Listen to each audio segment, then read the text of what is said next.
I be flying like a falcon. Alright, like a. In a minute, I'm back to the door. Girl, Lord, I got status though. In a minute, can't waste no time. In a minute, can't waste no time. In a minute, I'm back to the door. Girl, Lord, I got status though. Give me a minute, my time to slow. Don't say no more about shoot like box. Every day, stuck in the hot box.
I just don't believe you love me, no, no, baby. I don't believe you love me like I love you.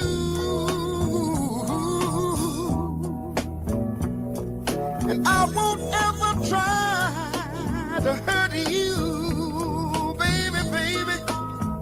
Oh, desert you, no, no, no, 'cause I love you.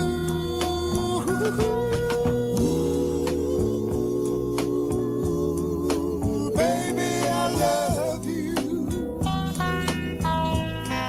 Sí, Poli. I love you. Yes, I do.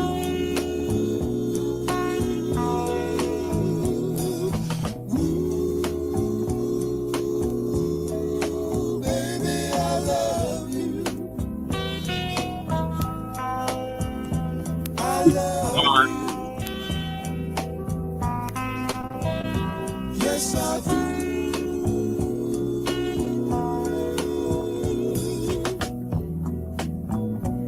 You better believe, baby, baby, I'm so jealous, girl, girl, girl, girl. And I don't want no other fellas messing around with you.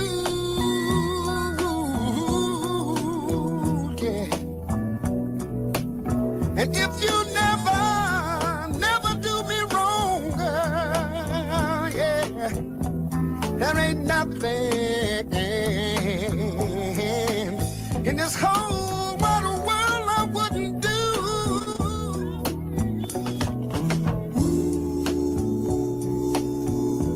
Ooh, baby, I love you. I love you. Yes, I do.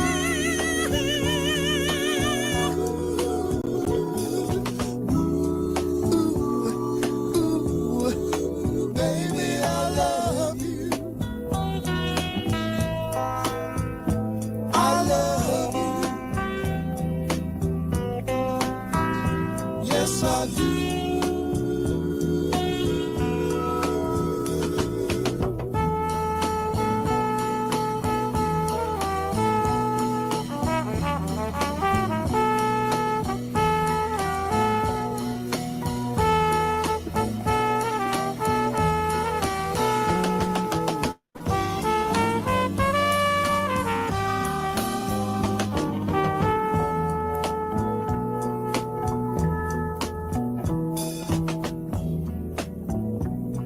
Now I can't see myself with somebody else, girl. You know why, you know why, you know why. 'Cause I love you.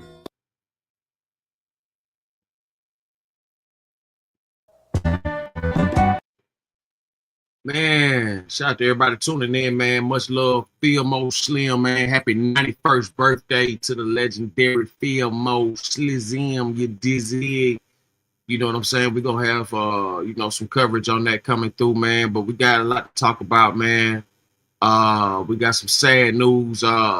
Big U, legendary Rolling 60 Crip, you know what I'm saying, leader, who's currently locked up doing time right now.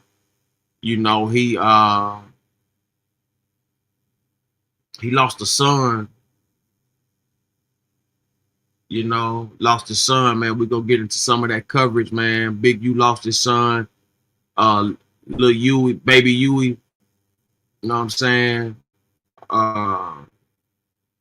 To gun violence, man. He was killed. We're gonna tap into Young Gang Hefe. We're gonna get into some of that, man. Subscribe to Young Gang Hefe, Big U son, baby U. Rolling 60 shot and killed, South LA streets on fire, 69th and Figueroa, warning graphic footage.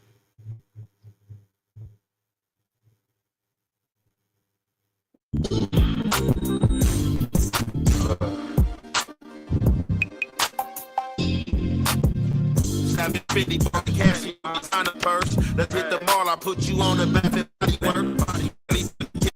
pull you out the shirt. Niggas hit your DM cause it never worked. Savage 50 ball the cash in your designer purse. Let's hit the mall. I put you on the back and body work. When he done it, titty pierce and pull you out the shirt. Niggas bricking in your DM cause it never worked. Like Chris with this ball. He rich like I'm fall. I got chips to this wall. This a rich nigga law. Take your panties to your bra. Doggy style when I hit. Baby pat.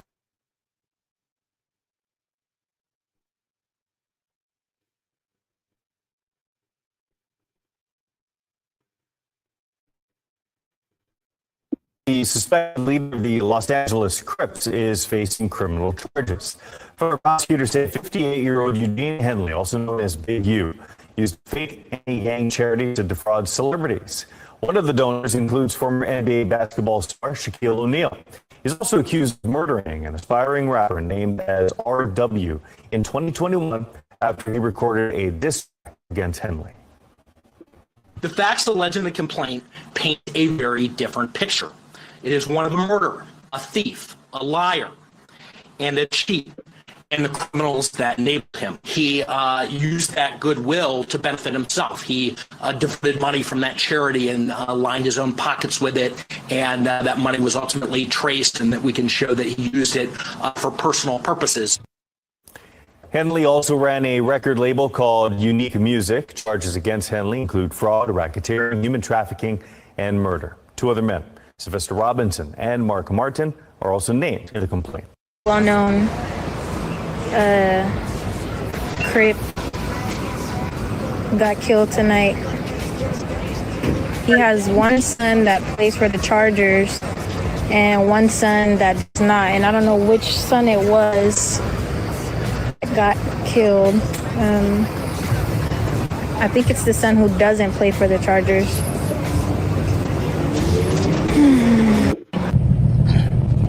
What's the good old big deal with the good old people, man? It's your boy, Young and Hefe. Don't care about number what the check say. Make sure you go ahead, like and subscribe, because it don't cost you nothing to press that button. And if you ring that notification bell, I'm going to bring you mail. Man, shout out to everybody tuning in, man. Everybody know Big U, legendary Rolling 60 Crip, man. You know what I'm saying? Gang leader. Got caught up in a heavy indictment with the Rolling 60s. It's alleged that it's over 75 snitches on his paperwork. So he's definitely fighting for his life in prison, right? I mean, incarcerated right now, waiting on trial and everything to go through. In the midst of all that, his son was killed walking out of a weed shop out of a dispensary on 69th and Figueroa. What's the good old big deal with the good old people? It's Hot Topics with your boy Young and Hefe. And I'm here to deliver you another one like the other one. So you guys see what's going on, man. The recipient of Hot Topics is you, dog. Big U son. So this is a lot, man. It's a lot. And the street is talking. But as y'all know, or if you acting like you don't know, I'm just here reacting. I'm not here to furthermore spread the rumors. I'm not here to furthermore speak on what the streets is talking about pertaining to this. I'm just here to cover this because I'm a South LA resident. These streets been hot out here. And you gotta watch your ASSS. And just like Pac said, I see death around the corner. So I hop up this morning after a long night and long morning, turn my swag on and pull up on the fellas. When I pull up on the fellas, I'm still like on Mars or Jupiter somewhere because they're talking about the situation and I hear them talking about a homicide, but I'm not really playing in to what they're talking about because my mind is elsewhere, you know what I'm saying? Like spiritually, I'm in another metaverse, you know what I'm saying? But my mind is here being privy to this conversation. They finished talking about it. I never asked no questions. I get on my social media page, voila, situation pop up. Big U son, U dog, AKA this, AKA that, has been unalive on 69th and Figueroa. 69th and Figueroa, y'all know, the HOs out there, they got the stove right there. But I don't want to hold you guys any longer, you know what I'm saying? So I'm going to go ahead and drop these few clips. And y'all already know, man, it's the halfway and the half effect. We going to commentate.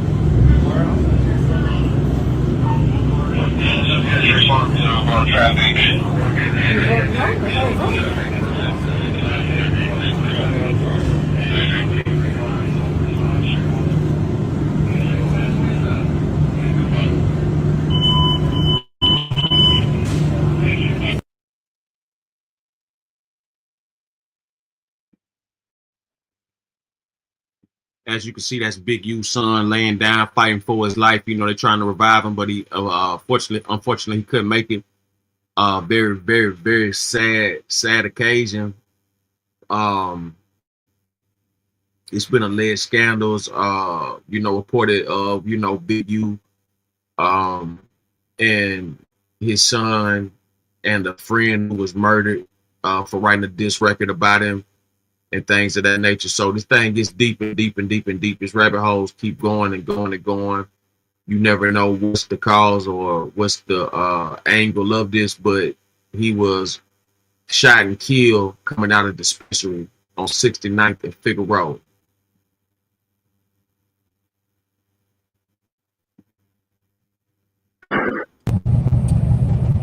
All right, so there it is there right there. So it's not nothing really graphic. It's the only reason why I showed it. It's not no blood stains. It's not no headshot. Like, you don't see no meat.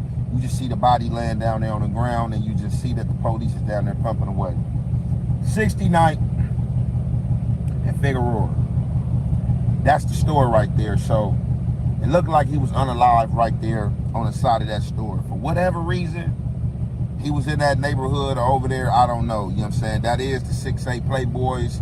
But, you know, the 6'8 Playboys have diminished. So, you know, the Menlos, as of new, claims that area. So, I mean, it's pretty a neutral area for him. You know what I'm saying? It ain't like he was anywhere that he wasn't supposed to be and got unalive.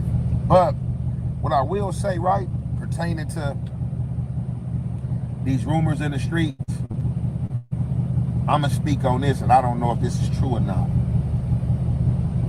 It was said that he was called to the car and walked up to the car and was unalive, and that's crazy, because that right there is a no-no, unless it's somebody you know. Unless it's somebody you know. Because people call me all the time. Like, I could be out in public, I could see people that's supporters, I could see people that's fans of me, and they'll see me, and they'll be like, what's that name? They'll be like, hey, Aunt Hefe, check it out. And I'll just pause and look, and sometimes I just keep walking. Because if I don't recognize your car, I don't recognize you, or no, I don't know you, what I'm gonna walk up to your car for, you know what I'm saying? Like, I've been learned, you know what I'm saying? Like I said, I don't want to talk about the past traumas. It have been other unalivings that have happened like this. And I don't have to walk up to a car to get shot and survive to know that it's a no-no to walk up to cars. So I'll be telling people, man, hey, get out the car. Who is that? And if they say a name, I still kind of be like reluctant, unless I just know that it's somebody I rock with. You know what I'm saying? Because like I said, man, you walking up to them cars could be fatal. I don't know if this is a rumor. This ain't nothing you take at face value and run with it and spread.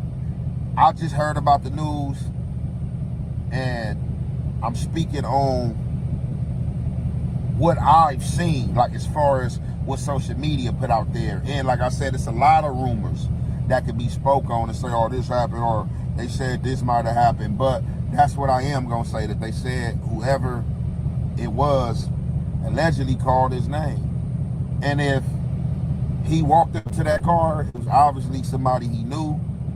That's one side of it. And sometimes you walk up to the car unbeknownstly to people you don't know. You will hear somebody call your name. Hey, what you check it out? You walk up to the car, pow, pow, pow, you gone. So, big man, what it do, man? Shout out to everybody coming in. Right now we speaking on Big U son getting shot and killed and unalive off leaving the dispensary on 69th Figueroa. So there you have it. Some of it, he was called to this car, so he had to know who this person was, or attempt to make a deal or trade or something like that. In the midst of that, they hopped down on him and gunned him down. And he fought for a while. Like, he didn't just pass away, you know, off top, man. He fought for about a good 30 minutes, man. You know what I'm saying? They tried to revive him and, you know, come out there, you know, pump his heart and everything like that. But, you know what I'm saying, them bullets weren't playing, man. And whoever did this, you know what I'm saying, he definitely had some type of insight on who it was. You know, too bad nobody else was there to see everything that happened. I don't know if it was somebody he recognized, or if I don't know, it was just, you know, somebody called his name and he walked up to that car. But we do know he's unalive. We do know it's Big U son. What I am going to say, because when it was being reported from the police, you know, they was like, hey, you know, Big U got two sons. We don't know if it's the one that play football or the one that don't play football. is definitely not the one that played football for the Chargers. I don't got him roaming around in South LA on no Figueroa at no late at night. You know what I'm saying? So it definitely wasn't him. It was his other son, you know what I'm saying? You know, it's unfortunate because it's more on Big U play, more stuff that he have to stress about, you know what I'm saying? Right along, you know, with the Casey fight. But man, to y'all out here, man, y'all already know out here in these streets, man, watch y'all ass, keep yourself safe, and as they say in South LA, man, stay dangerous, man. And I'm gonna conclude this. Man, definitely stay there. Hey, look. You know, LA is a treacherous location. You know what I'm saying? A lot of people don't understand. Like, anything bound to go down. He was out there on the whole stroll. Like, for those who don't know, man, Figueroa is a long street. You know what I'm saying? And it's a lot of activity, man. A lot of gang banging, a lot of pimping, a lot of hoeing, a lot of hustling, a lot of drug dealing, a lot of murder. You know what I'm saying? A lot of robberies, whatever you want. You know, for street shit, that's a main sector for that. You know what I'm saying? I want y'all to understand, like, this ain't something that was a random act. You know what I'm saying? This is something that was plotted on. This is something that was orchestrated, and this was something that was you know, carried out. I hate to hear that. You know what I'm saying? Big U fighting for his life in prison. I mean, incarcerated right now in jail. He got some serious RICO indictments. And, you know, the 60s is taking a lot of losses these past years with Nipsey Hussle, Brick Baby. You know what I'm saying? Like, it goes deeper and deeper and deeper, man. You know what I'm saying? But, you know what I'm saying? We're going to get into some more activity, man. We got three indicted in killing the Ferguson man who reported rape. This is a deep story right here. Check this out. KSDK News.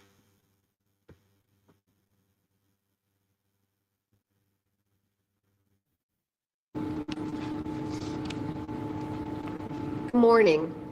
Yesterday afternoon, the St. Louis County Grand Jury returned an indictment against three defendants, Lavore Harmon, Anthony L. Young, and Anthony D. Young, which included 10 charges.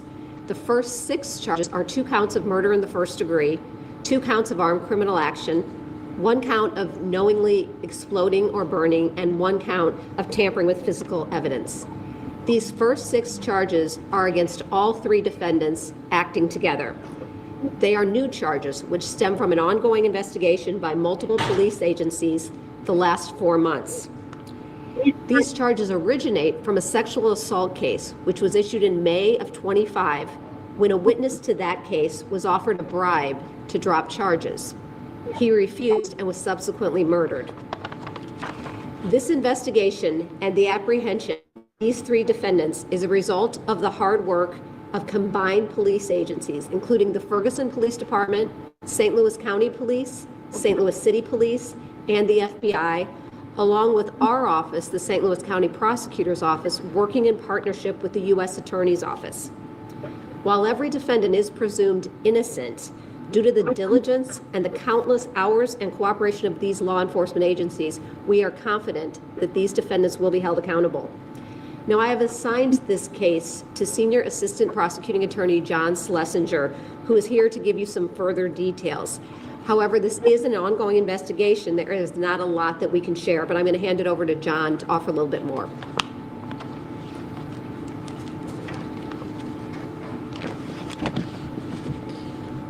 So I'm fairly limited on the information I can provide to you all at this time, but I'm going to share with you as much as I can that's been made available in documents filed with the court. On May 19th of this year, our office charged Lavore Harmon with 4 counts, 1 count of statutory rape in the 2nd degree, and 3 counts of statutory sodomy in the 2nd degree. At-large warrants were issued for his arrest at that time. On May 29th, a couple weeks later, Lavonda Harmon, the sister of Lavore Harmon, and another individual attempted to bribe Corey Warren, a witness in that pending case. She attempted to bribe the witness with about $12,000. Mr. Warren declined to accept that bribe. Ms. Harmon has been charged with tampering with a witness in a felony prosecution, and warrants were issued for her arrest. She posted a $100,000 cash-only bond. On July 8th of this year, Corey Warren was shot and killed by Andrew Klaus at his home in Ferguson, Missouri. Andrew Klaus was later killed that same day. The vehicle in question, a white Kia, was set on fire and destroyed the same day as well. Lavore Harmon was arrested on the sexual assault case on July 11th of 2025. My office filed a motion to increase Lavore's bond, and it was then increased to $2 million cash only. He's been confined in the St. Louis County Jail since. Investigation by multiple agencies over the past few months have shown that Lavore Harmon, Anthony L. Young, and Anthony D. Young orchestrated these murders by acting together and with others. Like I said, Lavore remains jailed on a $2 million bond. Both Anthony L. Young and Anthony D. Young are currently in federal custody on unrelated charges, but they each have a $2 million cash bond on these warrants as well. Thank you.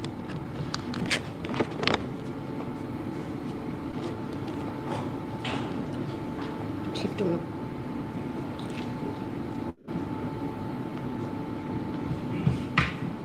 Good morning.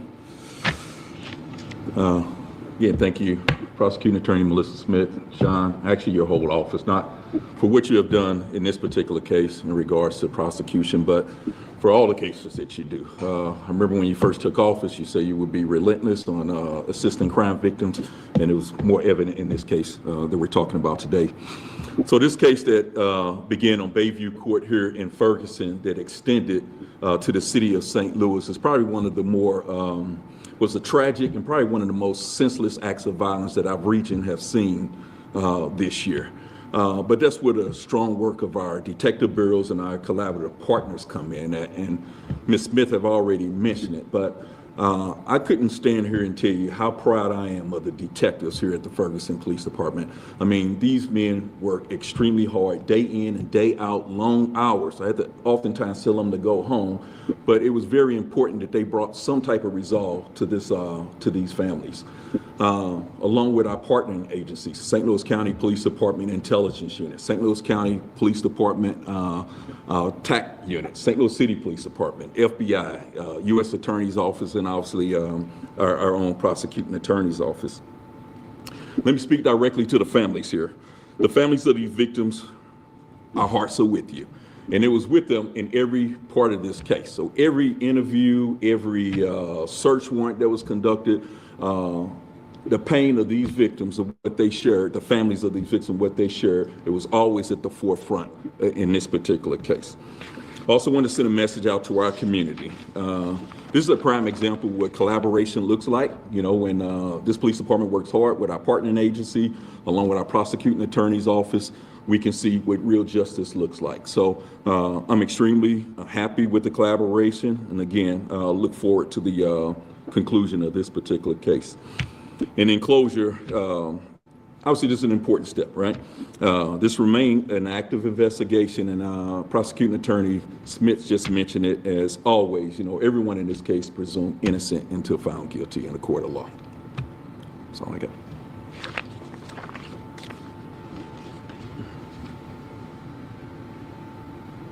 Are you taking questions? No, I'm not.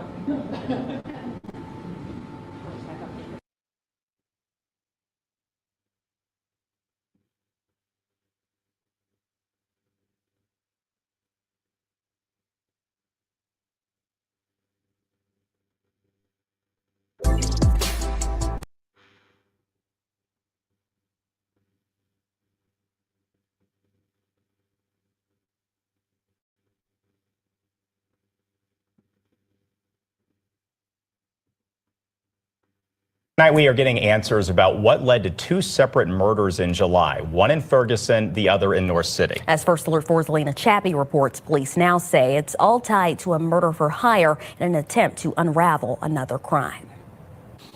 I try to forget, but I can't.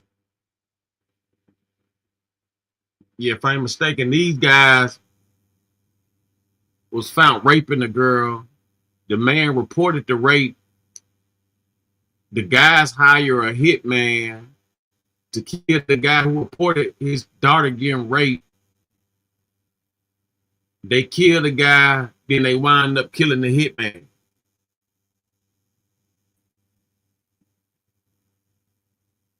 You know, it keeps coming back to haunt me. Hugh Dubberly remembers the day well. This is tragic. I didn't think nothing like this would happen in this neighborhood. Speaking about his neighbor, He's a really good guy. I miss him a whole lot. Corey Warren was shot and killed in his home off Bayview Drive in Ferguson in July. And since his murder, family members made a GoFundMe in his name. It's hard to understand sometimes why things happen, you know. On Wednesday, the St. Louis County prosecutor announced charges to these three: Lavore Harmon, Anthony Young, and Anthony Young, now charged with 10 counts in connection to the murder of Corey. First 6 charges are 2 counts of murder in the first degree, 2 counts of armed criminal action, 1 count of knowingly exploding or burning, and 1 count of tampering with physical evidence. Investigators say this stems from an attempt to bribe Warren to drop charges in a criminal case where Lavore Harmon was accused of sexually assaulting Corey's daughter. LaVonda Harmon, the sister of Lavore Harmon, and another individual attempted to bribe Corey Warren, a witness in that pending case. She attempted to bribe the witness with about $12,000. After Corey refused, He tried to do the right thing by reporting a rape, and he got killed for it. investigators say Harmon and his co-conspirators came up with a plan to kill Corey. On July 8th of this year, Corey Warren was shot and killed by Andrew Klaus at his home in Ferguson, Missouri. Andrew Klaus was later killed that same day. Klaus's body was later found in North City, and now investigators say they believe these 3 men planned these murders by acting together. Just glad they caught the people that did it to him, and I hope they pay. And for Hugh, Corey was really good father.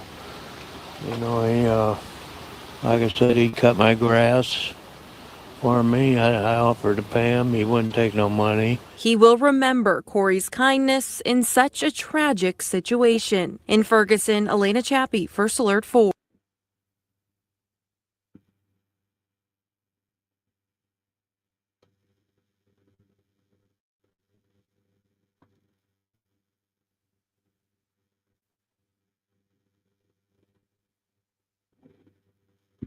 Yeah, that's a crazy case. They hired a white hitman to kill a brother who walked in and caught one of the 3 guys violating his daughter. That's ridiculous. Underage at that. You know, this thing gets deeper and deeper, man. You know what I'm saying? People, we got to be alert and aware because, you know, these crimes are getting sicker and sicker.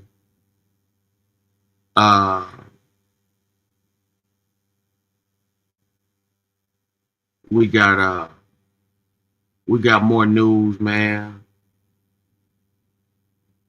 A bunch of wild cases, man. It's a lot going on, man. We got a Sonya Massey update. Ex-Illinois Deputy Sean Grayson found guilty in murder of Sonya Massey.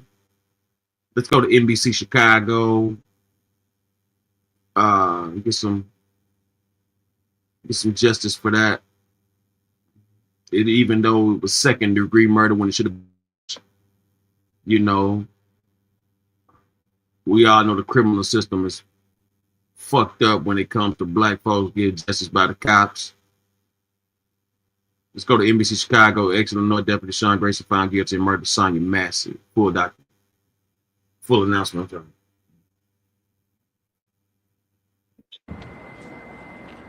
Good afternoon, everybody. Thank you so much for being here, and you also paying homage and justice to Sonya Massey. Before I begin with some remarks, it's undoubtedly that I have to thank some very, very important people who are not here at this microphone, who have played such an integral part in the representation of this fine and great family with the storied history in Sangamon County. First of all, it goes without saying, it's the Massey family. You look at this strength and show of support from everybody, the community, the family, and friends, the activists, thank you so much.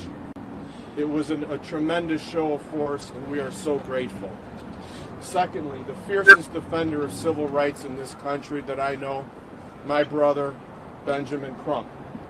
Thank you, Ben, for everything that you do, not only for the Massey family, but also for our country in defending people's civil rights. The Sangamon County State's Attorney's Office. Wow. They delivered the message to this jury, and their message is the one that the jury said, "We rebuke you, Sean Grayson." That's what they said today. This second-degree murder charge, make no mistake, Sean Grayson is convicted of murder. He is a murderer now. This is not the exact outcome the family was looking for. They wanted first-degree murder. And when you boil this case down, it comes down to 4 words. Was Donna a threat? Sonia. Was Sonia a threat? The unequivocal answer is no. She was not a threat. She was never a threat. And that's what was proven in this court. The difference is that the jury found that there was some issue of self-defense. But his self-defense was not found to be reasonable, and that's the difference between the first and second degree murder. Sean Grayson, we disagree with this. He had the cover of that counter in between him and Sonia. He had the power of a gun. He had the strength of a badge and a shield. And what did he do with that strength and power? He told Sonia, who was holding a pot, "I am going to shoot you in the face." That, ladies and gentlemen, is indicia of intent. And he carried out his intent, and he shot her exactly where he said he was going to. Not anywhere else, but right in the face. And that's where, as much as we respect the jury and this legal process and the courts and his honor for his instructions and his diligence, we still see it as a first-degree murder charge, notwithstanding the respect that we have for the jury and the process. Sean Grayson had cover. Sonia, 110 pounds in a nightgown, a foot shorter than Sean Grayson. God knows how much less she weighed, did not have cover. All she had was a pot of water, and she thanked Sean Grayson before he came in the house for watching out over her home. This was not just a random attack. He knew what he was going to do before he did it. He had the requisite intent. We have some speakers today. We have the family, and I'm so proud and honored of this family. And Summer is here also. Okay. We have Donna, we have James, we have Shantae, and Teresa Haley is going to speak next. Teresa is widely known in Sangamon County and Springfield for her advocacy and everything that she does for the citizens and the people of Sangamon County. And I'd like to introduce to you now Teresa Haley. Yes. Good afternoon. Today is a painful day for me and people who look like me, especially black females. As I said in Chicago, we can't call the police and feel safe in our own homes. That's what Sonia did. She called for help, you all, and she was murdered in her own home. This verdict was long overdue. It is not the verdict that we wanted, but he will pay. God will provide. Sean Grayson was found guilty. The family was rewarded $10 million in that case. The family was rewarded $10 million in that case. He was found guilty. So I think second degree carries like 15 years or something like that. They saying he might be out at 8, and some saying he might even get probation. We'll get to it. Cancer didn't strike his body just to strike his body. He will pay. Sonia's family continues to suffer. Her children continue to suffer. And people say, hey, the kids got $10 million. What the heck is $10 million when you don't have your mama? They will give back the $10 million to have Sonia back. When we give it back? Yes. Say her name. Sonia Massey. Say her name. Sonia Massey. Say her name. Sonia Massey. So what we need to do back in Sangamon County, the home of the 1908 race riots, the home where President Obama announced that he was running for president, we have to continue to fight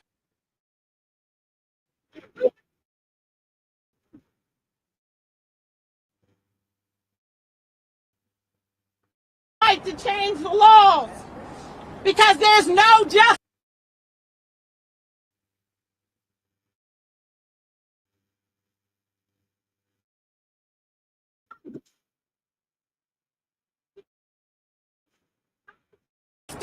It's just us. And we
Yeah, for those tuning in. Yeah, for those, man, this is Sonya.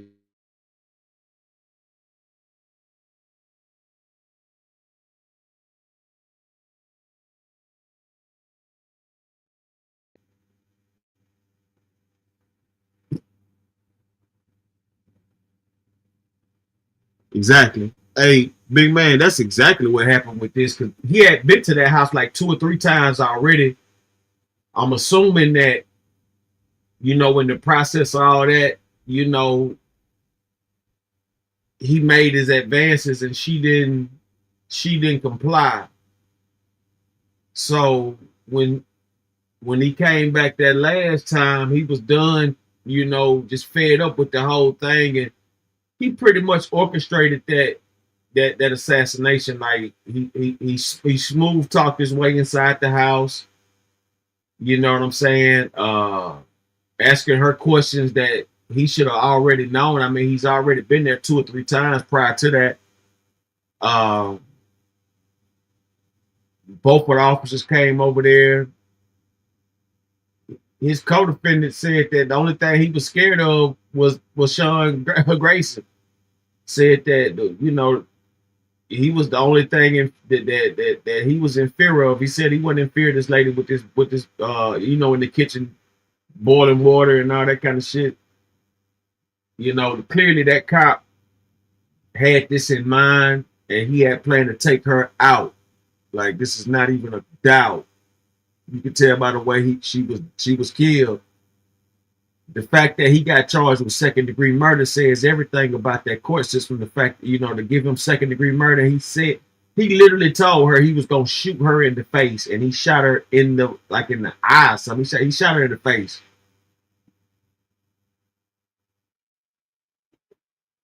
We are tired of standing alone, and we thank our white brothers and sisters and everybody else for coming out and protesting with us. Yes. But had the roles been reversed? Yes. If that was a black man and a white woman's house, he would have got the death penalty. Well, in Illinois, we got rid of the death penalty, but he would have gotten life in prison.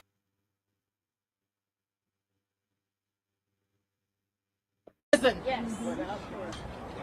2nd-degree murder.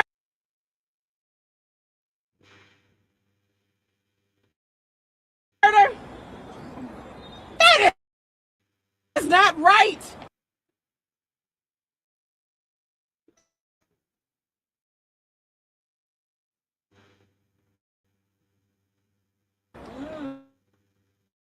That is not justice for anybody's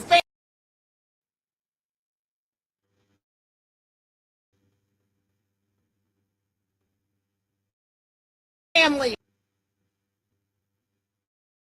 Regardless of who you are and where you come from.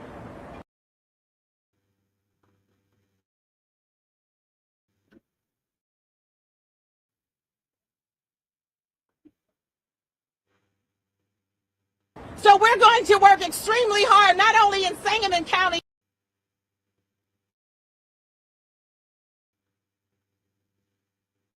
not only in the state of Illinois, but throughout this country.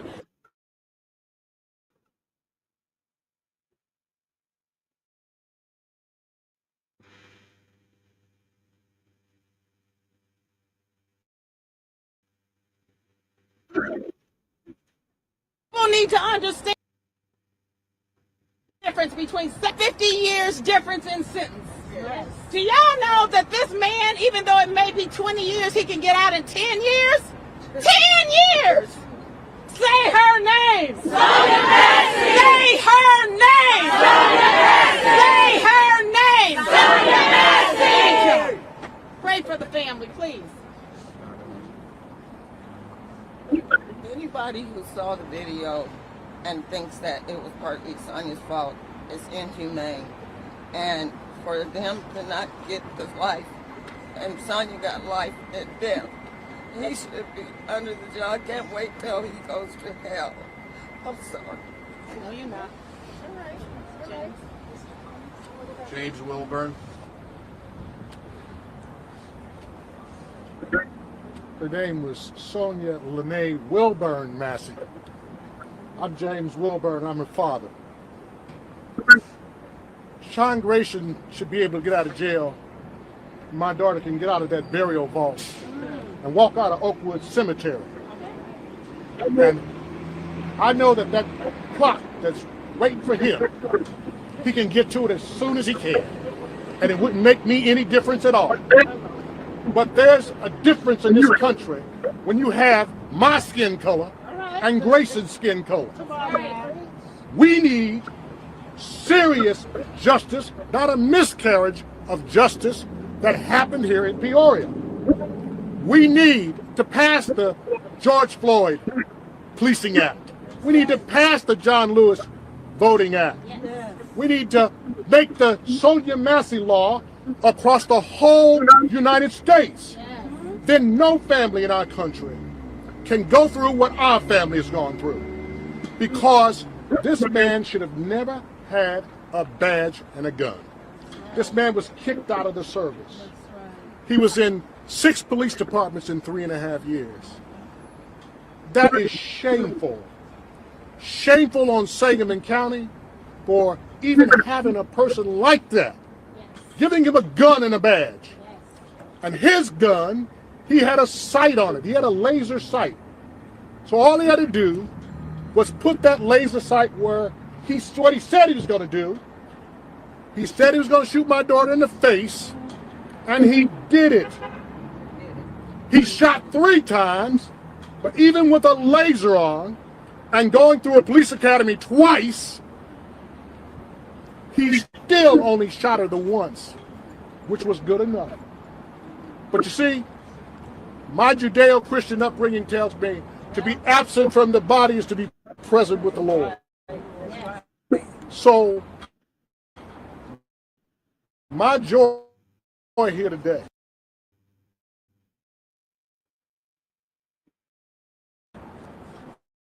is that I know I'll see my baby.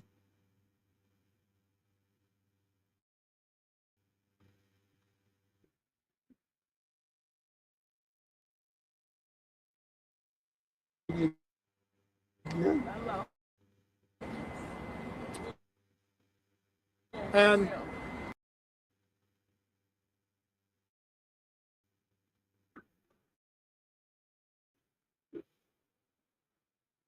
whenever the sun opens.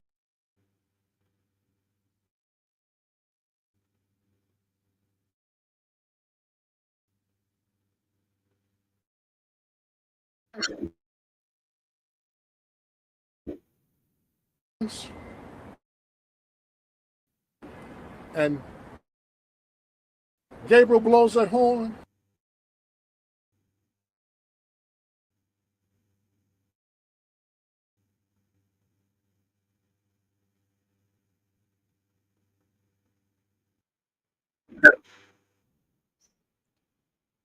And I'll see her again.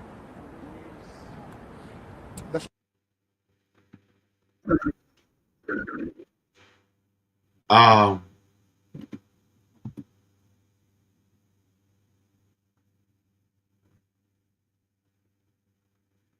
this case was headline news, man, worldwide. Everybody was, completely shocked. And what they saw with that, even President Trump spoke out and said it didn't look good to him. Like, this was a clearly a planned attack. The Sonya Massey murder was a eye opener. Condolences to the family. Once again, they received $10 million. Once again, they received $10 million for a trumped up judge to give him second-degree murder. Insane. Next, you will hear from Shantae Massey. Sante. No, I don't really have any speech prepared. I'm fueled by rage right now.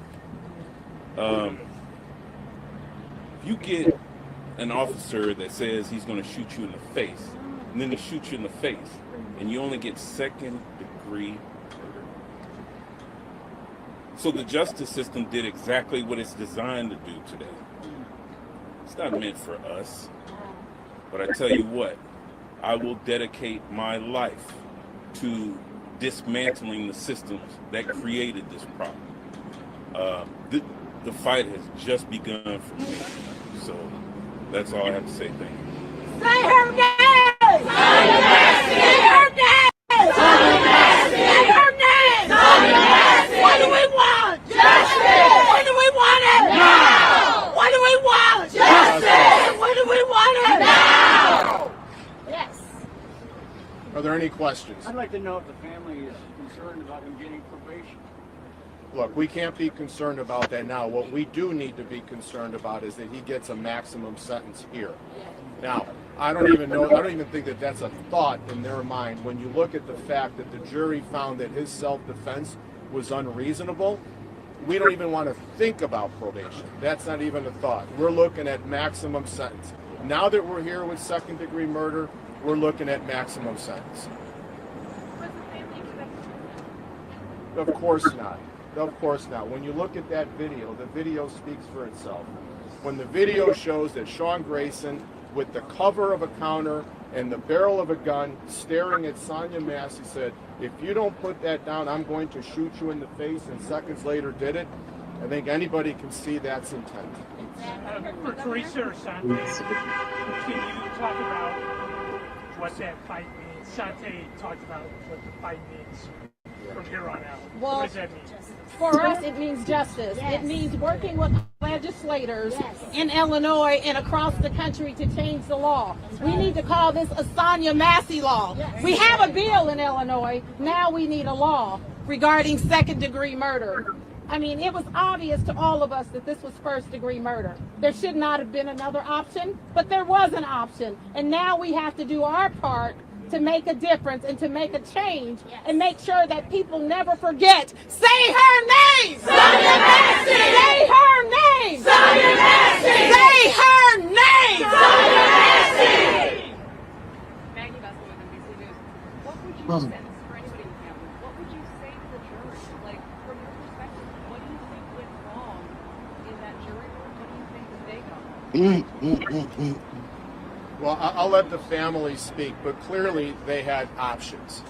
they had options here. They had first-degree murder, second-degree murder, and then, of course, the unthinkable. And there was some sort of discussion. There was a fight. I'm not saying a physical fight, but there was some sort of fight as to what it should be. So we don't know what that was. Was there a fight between first and second? Was there a fight between second and something else? We don't know. But ultimately, they settled upon second degree, and we know they deliberated, 11 to almost 12 hours with a week's worth of testimony.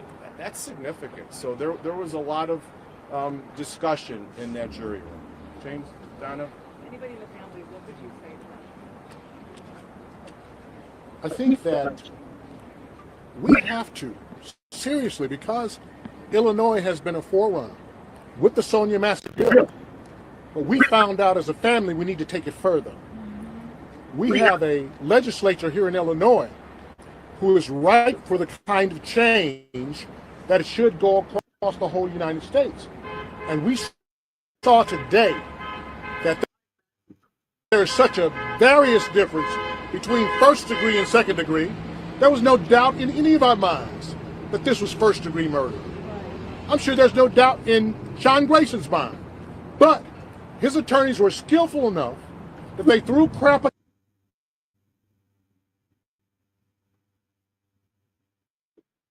against the wall. They said that my daughter was the aggressor. And you give me a 9mm with a laser. That's what Sean Grayson had. I don't know why he was such an evil person. But my daughter said, I rebuke you in the name of Jesus.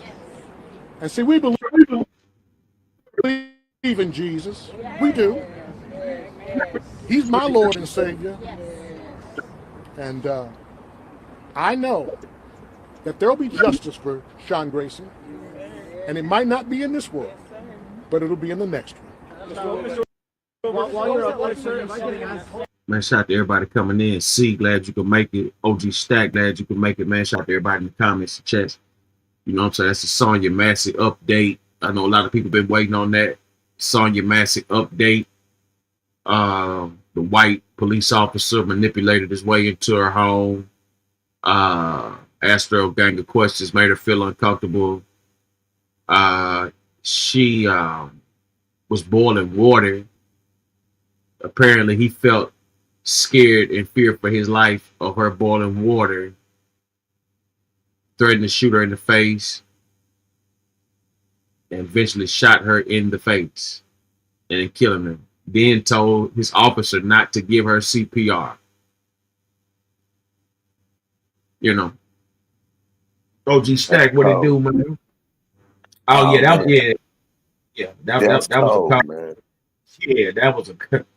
was it was a sight to see, man. It was a horrible video.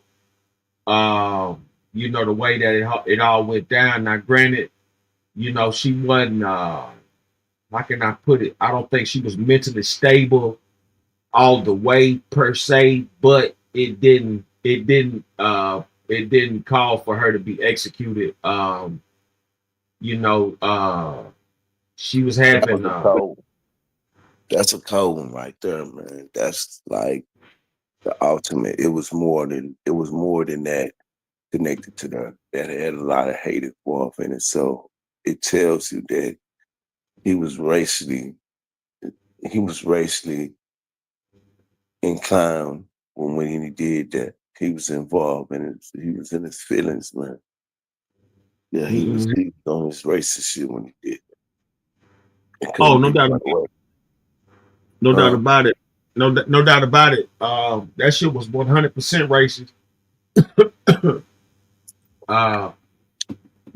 They say black people need to learn to face rejection and move on. And you have big man, you absolutely right, man. Too many black folks try to fit in with others, especially whites and stuff like that, when it's been so many times where these people done showed you their true colors. They done showed you that they not,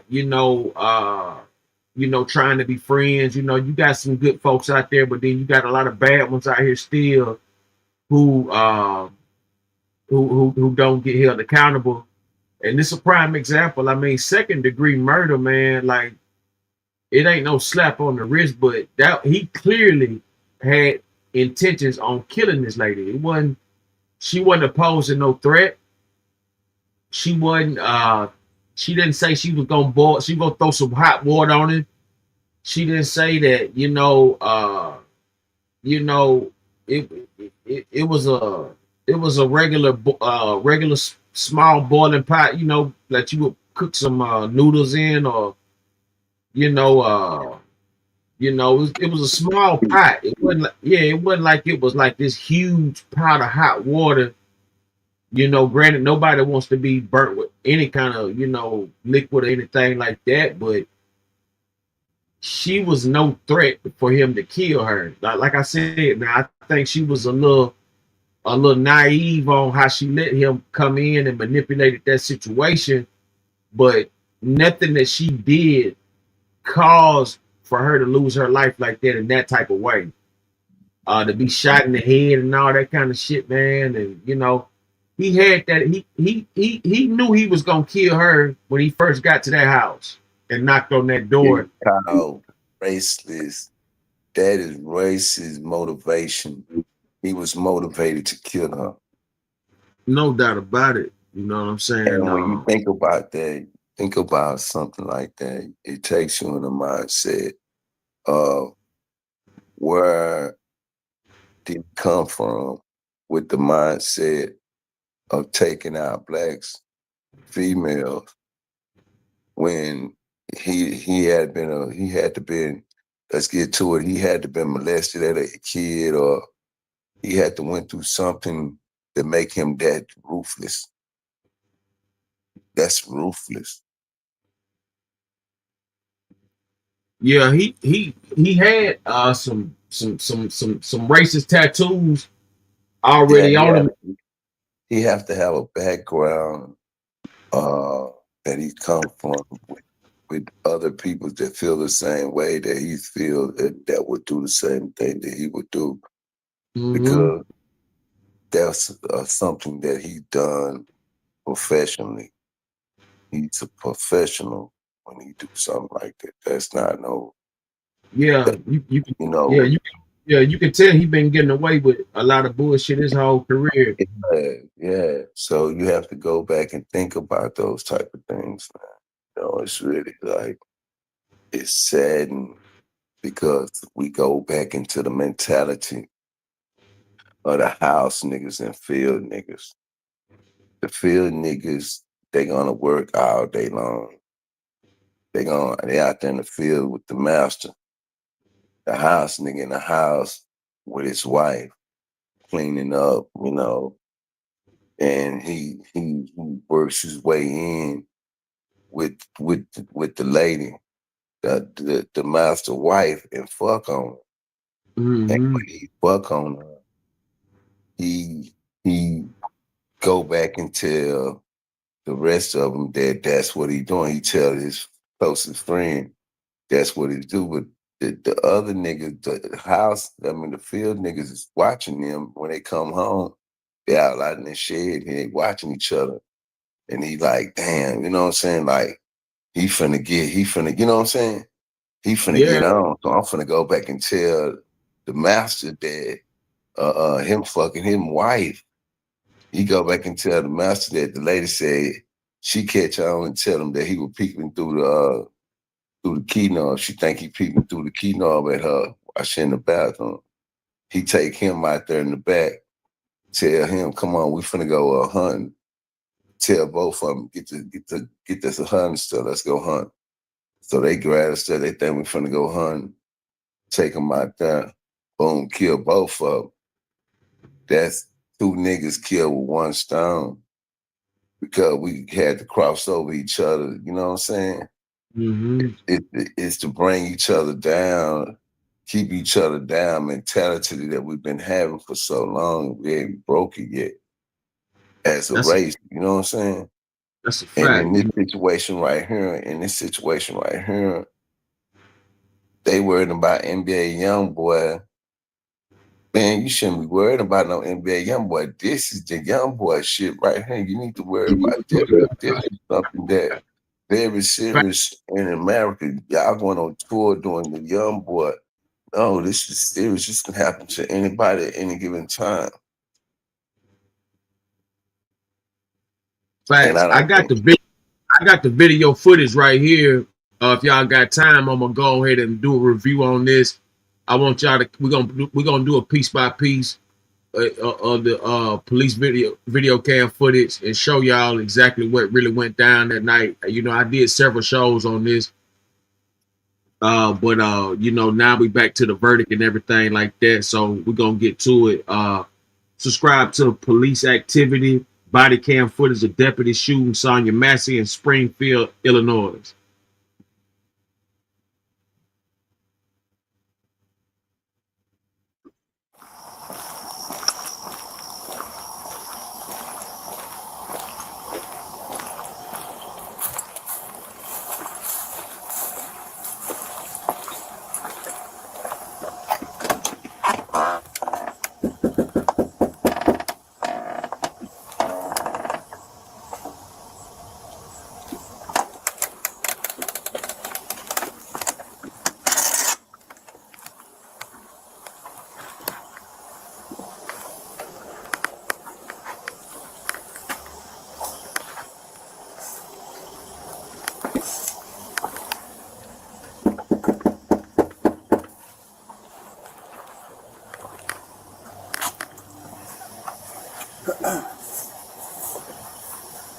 There's a bike sitting back there. Where?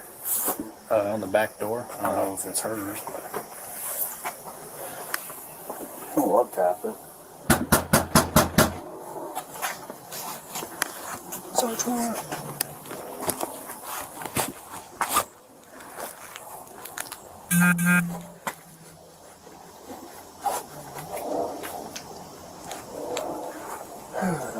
Pretty nice in the contact list, but someone threw a picture of it.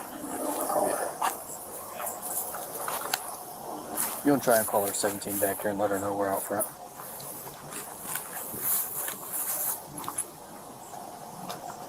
Yes, mess that up good.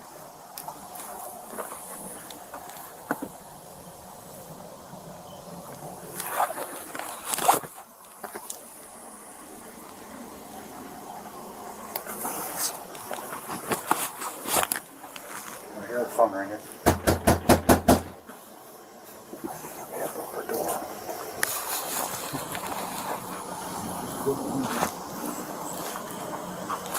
You didn't see anybody out walking that way, did you? No, not when I came in. I didn't see anybody that way either.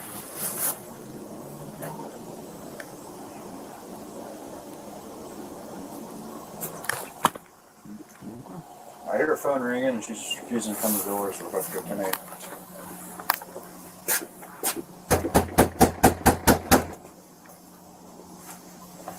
She's dead in there. Oh, let's hope not. Is this a ring doorbell? Yeah, it doesn't work though.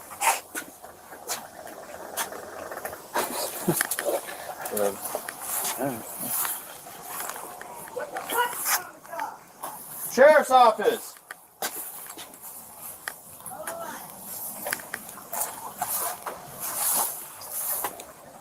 Two houses down, I think. Oh no, it's right here. Put the drugs up.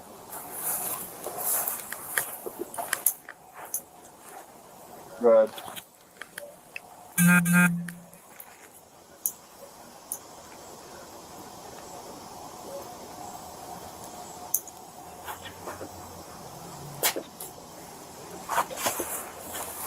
She was yelling inside. She told us to hold on. You coming to the door or not? Alright, hurry up. Stop town, bud.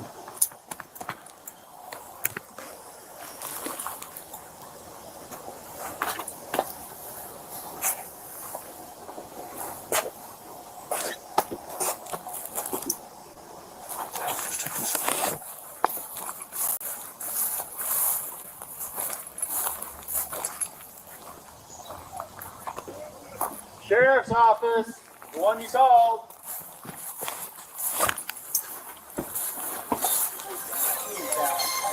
out here and I need to go here. Please don't hurt me, y'all. Why would it hurt you? You called us. Okay, Please. So what'd you hear?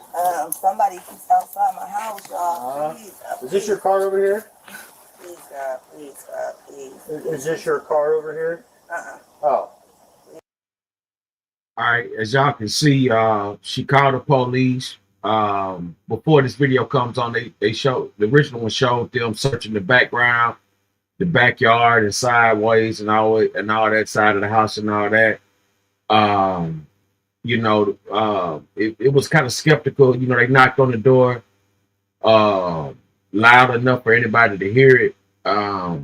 She seemed to have an attitude answering the door, but what happened, like, it was almost like she knew this was gonna happen. She opened the door and she started pleading to God, "Don't hurt me," and all this.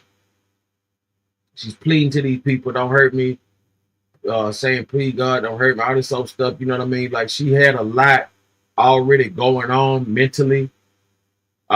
This guy clearly takes advantage of her disability, and as you can see, it starts right here. That's not your black car in the driveway? Oh, well, we checked your yard. We walked around the whole block. We didn't see anybody. We don't. We checked the whole area. There's nobody out walking around. I know, y'all. Please, God. Please, God. I'm trying to get help, y'all, but What do you need help with? nothing. I just, please, God. Please, God. Please. I don't know what to do. Do with what? Huh? What do you need help with? Nothing. I just wanted to see if y'all could help me. What do you want help with? Huh? What do you want help with? I heard somebody outside. Yeah, we checked your house. We checked your backyard. I walked all the way through all these backyards. We checked your front yard. We didn't see nobody. Yeah, so nobody's out here. You didn't see anybody? Nope. We checked the whole area. Okay. What took you so long to answer the door? Oh, I was trying to put on some clothes, sir. I'm sorry. I was trying to get I got you. All right. Is there anything else we can do for you? Huh? Is there anything else I can do for you? No, sir. Okay. Okay. All right. You doing all right mentally? Yes. Sure? My medicine and stuff. All right. Okay. I love y'all. Thank y'all. All right. That's not your black car, though. The SUV? Whose is it? You don't know? Someone just parked it in your driveway? They brought it to my driveway. And just left it? Mm-hmm. Yeah, let's run that. Yeah. 910 of the 2020. Does anyone else live here with you? Somebody else. David Mary 43556. You got a name? You got an idea or something? Take your name real quick. Catch this. See who we spoke to.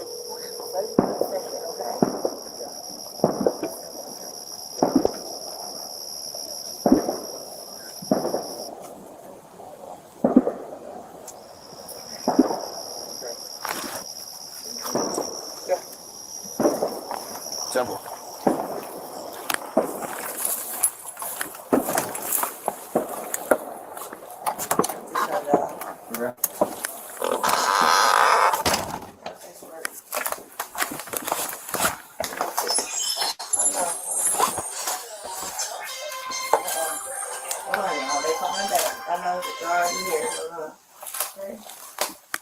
Hello? Yeah, I need, I got the sheriff department here, but I was calling for help from y'all. Okay, are you there with this? They're here in my house right now. Okay, I'll let you go and you can talk to them. No, hold on, wait a second, sir. You can hang up, Codwell. It's good. For what? You're there with the deputy, correct? No, hold on, okay? You can hang Hold on up. for what? Just 1 second, okay?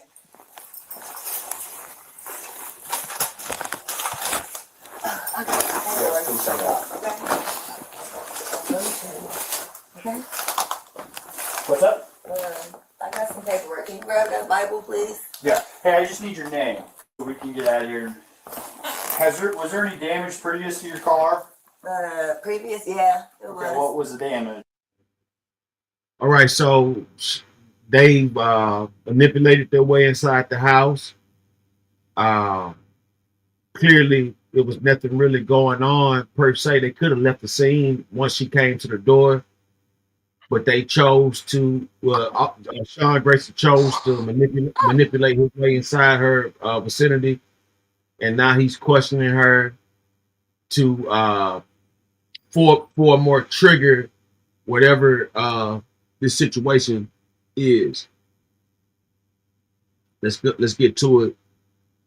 Yeah, that's cold. I believe. Well, what about windows? Oh, that it was something that happened earlier. Okay, perfect. What is your last name? Shouldn't have to think about your last name. You're not in trouble. I just need to text. Massey. Yeah. You have an ID that make things so much easier. I just need.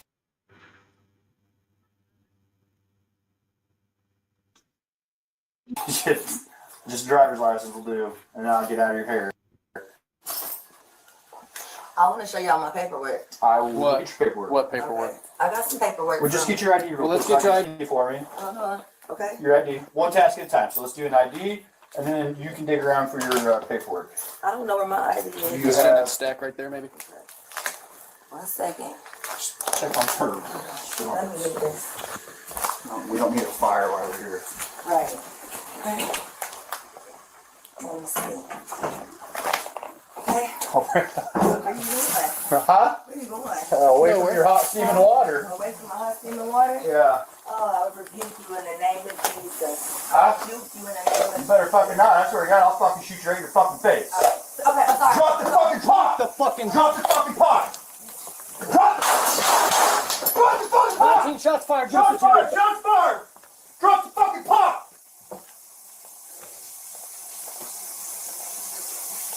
Bring EMS now. We got a headshot wound to the female. Headshot wound to the female. 1078. Fuck. I was on. I'm gonna. Viewer discretion advised. Viewer discretion is advised. As you guys can see, he escalated this with her. She was clearly in fear for her life from the very beginning of the video. As I don't know if she knew she was going to be killed. I mean, when you look at it in hindsight, that's what it appears to be, as if she knew she was going to die this day, in this night, the way of and by police force. It's a lot of mixed emotions in this video. Like I said, she clearly was mentally unstable to a degree, but that doesn't cause for her to be executed in this form of fashion by the law enforcement at all. You know, they're supposed to be here to protect and serve. It was basically a misunderstanding on the phone call.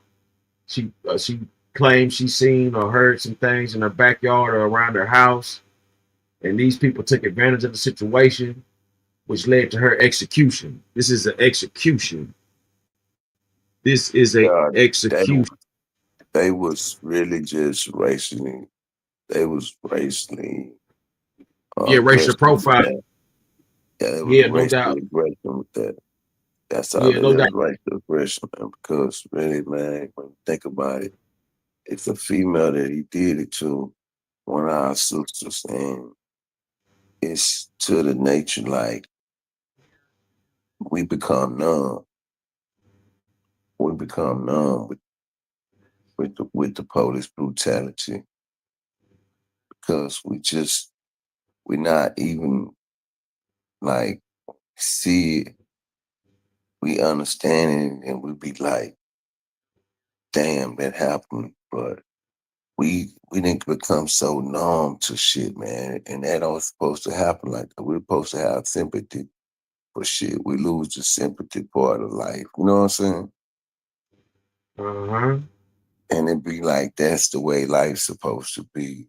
It's supposed to allow the police to walk up and shoot you in the face, and we don't supposed to say anything. And we just supposed to move on with our life. You know what I'm saying? That ain't the way life's supposed to be, you know. Nobody supposed to shoot, no police supposed to shoot nobody, man. You know, and it's sad to me that these are the same people that you have to put your trust into. Something happened to your family.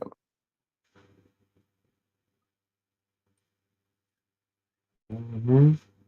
You know, and it's sad, man. You know, we in this day and time where motherfuckers are still having racist ideologies. and still, executing black folks on film, um, and nothing's being done about it, or barely being done about it.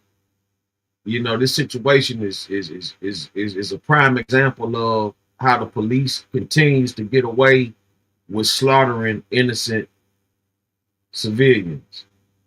Like I said, I don't agree with a lot of things in this video, but she had a mental illness. She had a mental illness, clearly. And this police officer took advantage of that and executed an innocent civilian. Go get my kid. No, headshot, dude. She's done. You can go get it, but that's a headshot. God damn it. God, fuck. Dude, I'm not taking fucking boiling water to the fucking head. And look, it fucking came right to our feet, too. God damn it. Fuck. God damn it. You good? I'm good. You good? Yeah, I'm good. What's her got? Let her fucking just... God, there's nothing we can do, man. Fuck!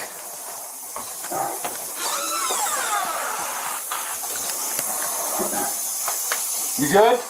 Alright. Fuck. Well, I mean, what else do we do? I'm not taking hot boiling water to the fucking face, and it already reached us.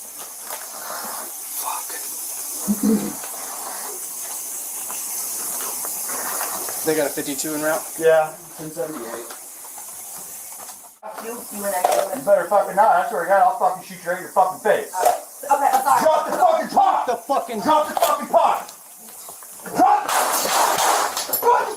19 shots fired. Shots fired! Shots fired! Drop the fucking pot!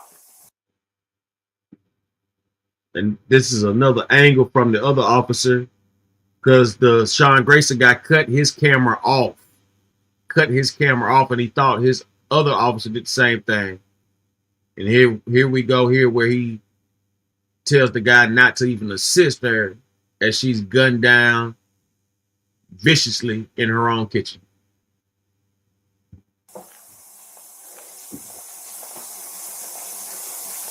Bring EMS now. We got a headshot wound to the female. Headshot wound to the female. 1078.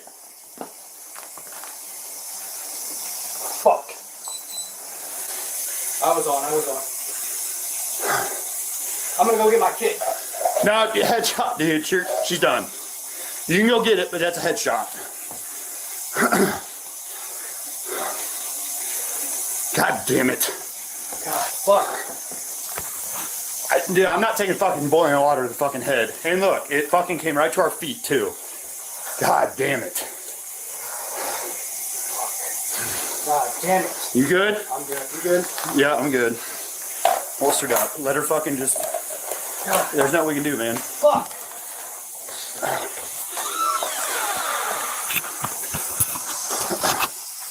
You good? Alright. Fuck. Well, I mean, what else do we do? I'm not taking hot boiling water to the fucking face, and it already reached us.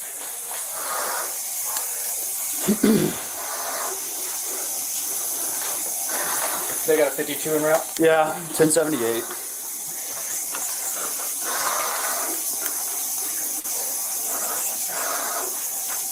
They're 18, she's still breathing, but she's losing a lot of blood from the head.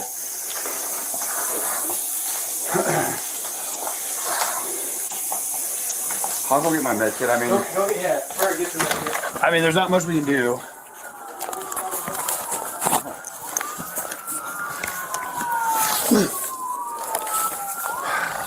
Fuck!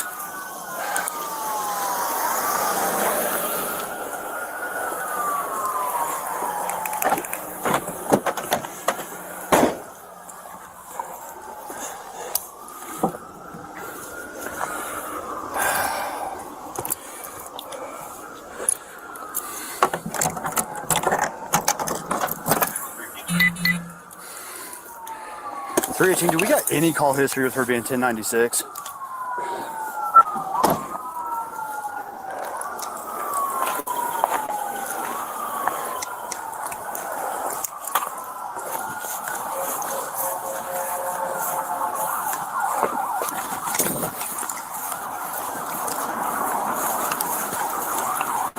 would explain a lot. Negative.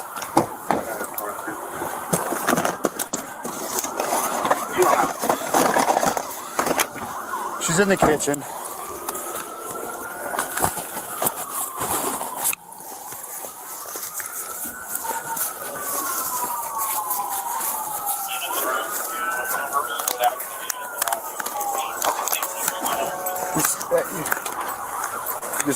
Just Sergeant, who, no. Let's just chill out here. Just Sarge right now. Are you guys secure? Yeah, we're secure. Is that covered? No, it's just her in the house. She's 1096.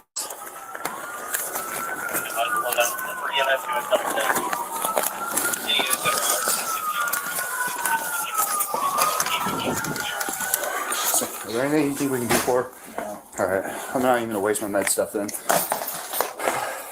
You wanna run down real quick? Nope, not yet. Alright. House is cleared. She was the only one. Where's he going?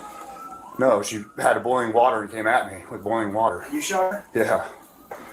She said she was gonna rebuke me in the name of Jesus and came at me with boiling water. That's what all this is. I was standing right here. Alright. And that's where he's landed. What do y'all need from us? Just nothing right now. Just hang out there for me. Thank you.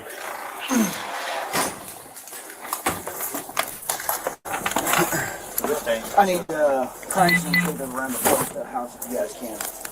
But other than that, that's I think it. Anything else suspect? Me. Oh, I didn't know I had it. You got any processing?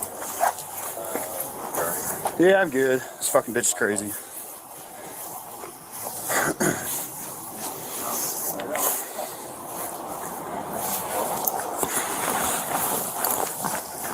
Who's got tape? I think I got a roll. I got some coming up.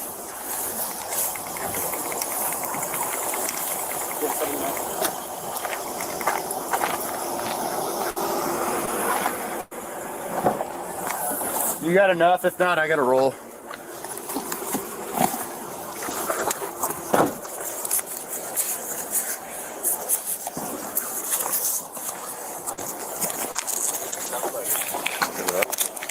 I'm running across the front here. Where do you want it? I just around the house. You guys can go inside. Okay. Grab the bottle.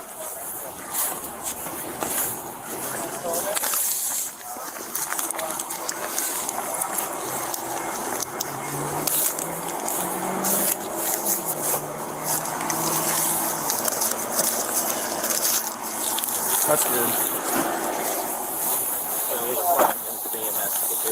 Yeah. Break it off at the front.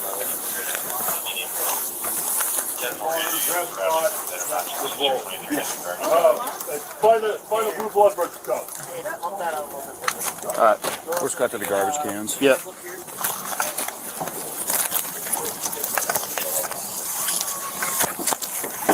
Send it coming out.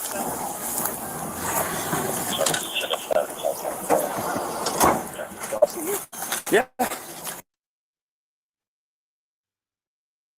Where's he at? Inside with me?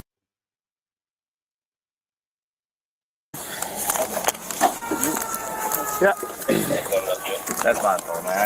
I didn't know it was. No, dude, it was good. It fucking happened so goddamn quick that we didn't have time to fucking call shit out that it was me and. Yeah, that's. So Good I was shit. trying to figure out, make sure we need to look for someone. No, we're good. I think she set it up on purpose. So, here's what it is.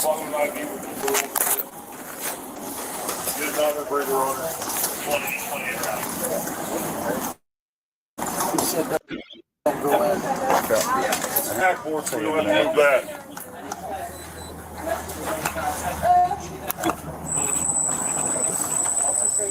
Yeah, he's good, dude. I made sure he was good. Yeah, he was here for the whole thing.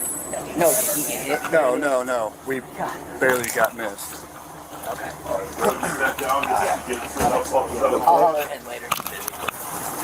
Hey guys, grab the backboard.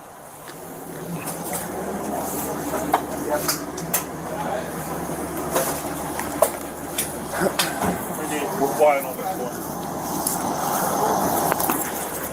I'm gonna chill in my car. I'm gonna chill in my car for a minute. Okay.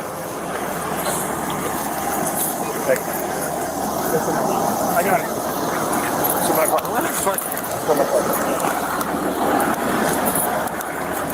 Camera off. Turn off. Camera's off.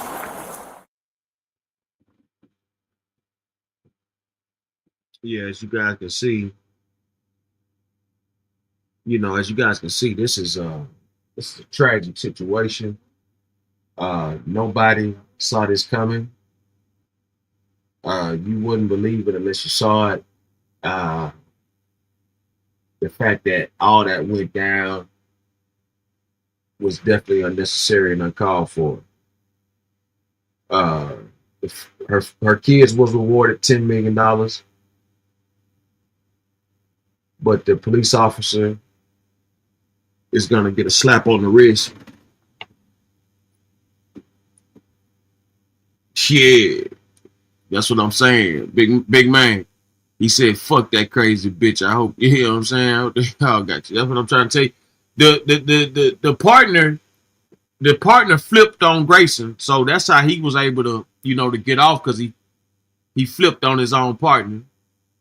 So that's how he was able to escape, without being charged for anything, because he flipped on the aggressor in that whole case. You know what I'm saying? That's how that went down. Let's go to the crime piece. Subscribe to the crime piece. Uber passenger caught with 10 kilos of coke. Body cam.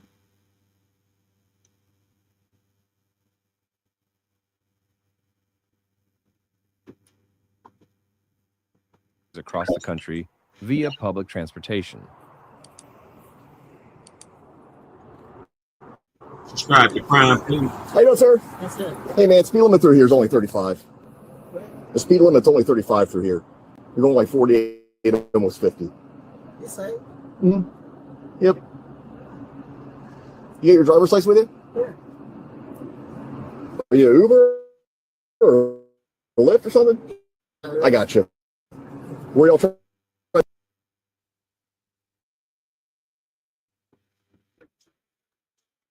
I get to. I'm taking him to Home Depot. I got you, Home Depot. Yeah. So is this the? Yeah, partner technical difficulties. I don't know what's going on. We got spaceships. Floating around. I don't know if that's the reason for the internet delay.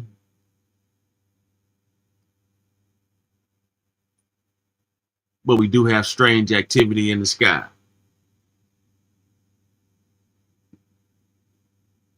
Let's see if we can get back to the footage.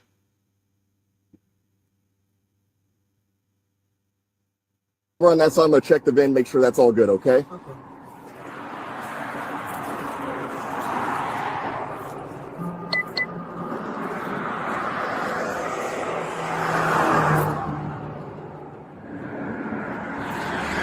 All right. Nothing else going? Nothing else? Like everything's good with your driver's license and all that? Yeah, everything. Okay. All right. I'm gonna jump out with me for a minute. I'm gonna get some information from you. Okay. All right, for my warning, phone number, and things like that, and I'll get you out of here pretty quick. Okay? Okay. Can you step out for me though? Yeah, I'll have you jump out with me, and then I'll get you on your. So I should come there? Yes, please.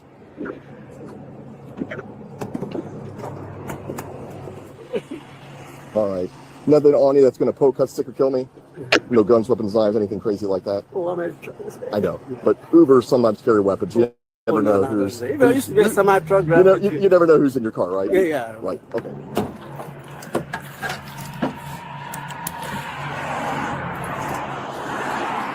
Come on, get close.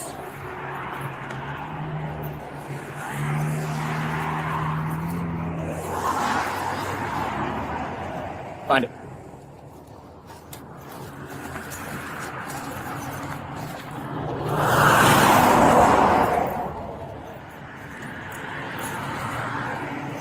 Find. Check. Find it. Pick up. Find it. Check, check, check. Find. Pick it up. Pick it up. Quickly. Find it. Check. Check the trunk. Pay attention. Come on. Find it.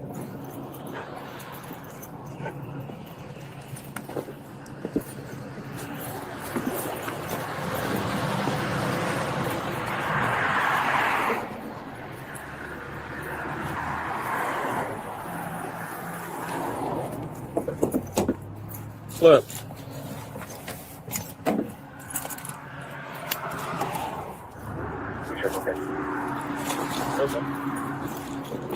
Okay, partner? Yeah. Does the window not roll down? You just roll down. You're good. He just said you were moving around, so I was going to come up here and talk to you. Oh, yeah, I'm on his phone, man. What'd you guys get stopped for? What'd you guys get stopped for? Shit, I'm just riding, man. I guess he said he was speeding. You just riding? Well, I'm headed to, I'm headed to where I'm going. I said, I don't know. He said he was speeding, so. You like Uber or something, or? Yeah. Oh, okay. Yeah. I got you. You got no idea what's going on. I got you. Cool, man. Oh, so where are you heading to? Home Depot. Home Depot? I got you. You got a project going?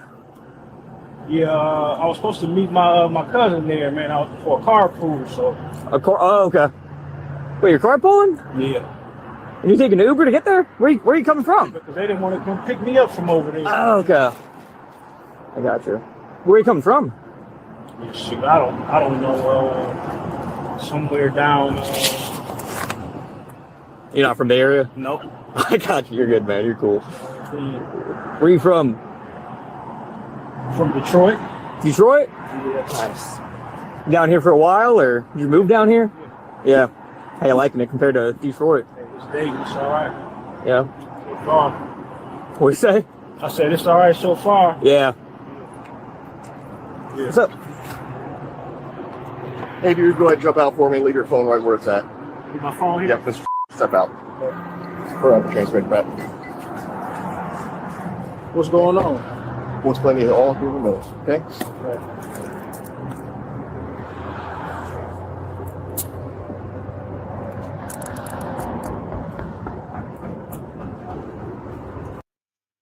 It's a wild case. Subscribe to Crime Peace. This guy here gets pulled over allegedly with 10 keys of cocaine. And I think that's crazy, man. You gotta think about this. This dude is in an Uber. The Uber driver gets pulled over for speeding. What the fuck that got to do with him in the back seat?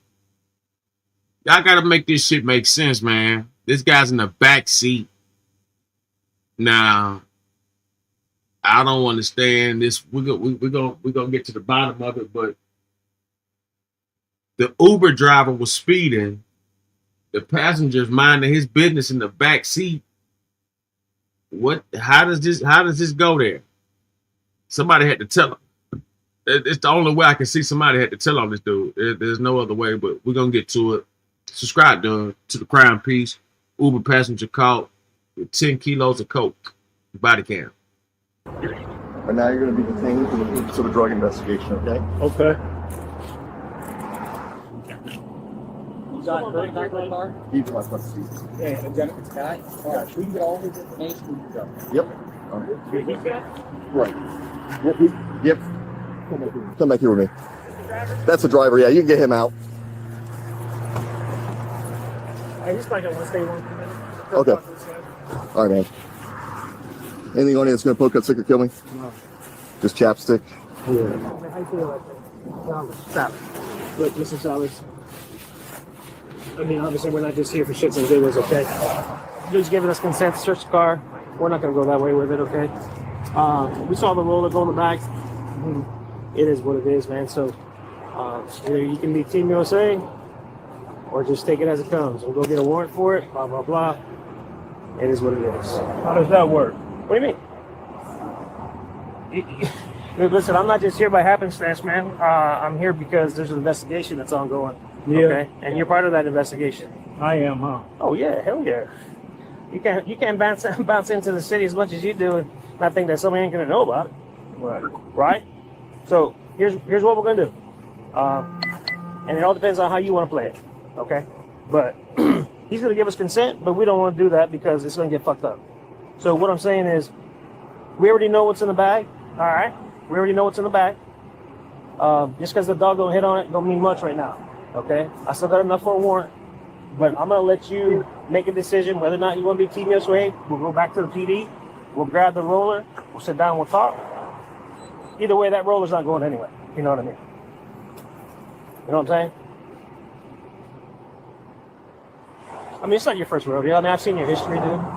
Yeah. So, I mean, we're balls to the wall now. You know, so this would be my suggestion to you. We grab it. You can ride with me. We'll sit in the car. We'll go back down to the station. We'll sit down and talk. You can think about it if you want, but that roller's not going anywhere without me. I don't know nothing about the roller. I saw you put it in, bro. Hey, Rich, fuck that. Get him down. Come on, you're going downtown.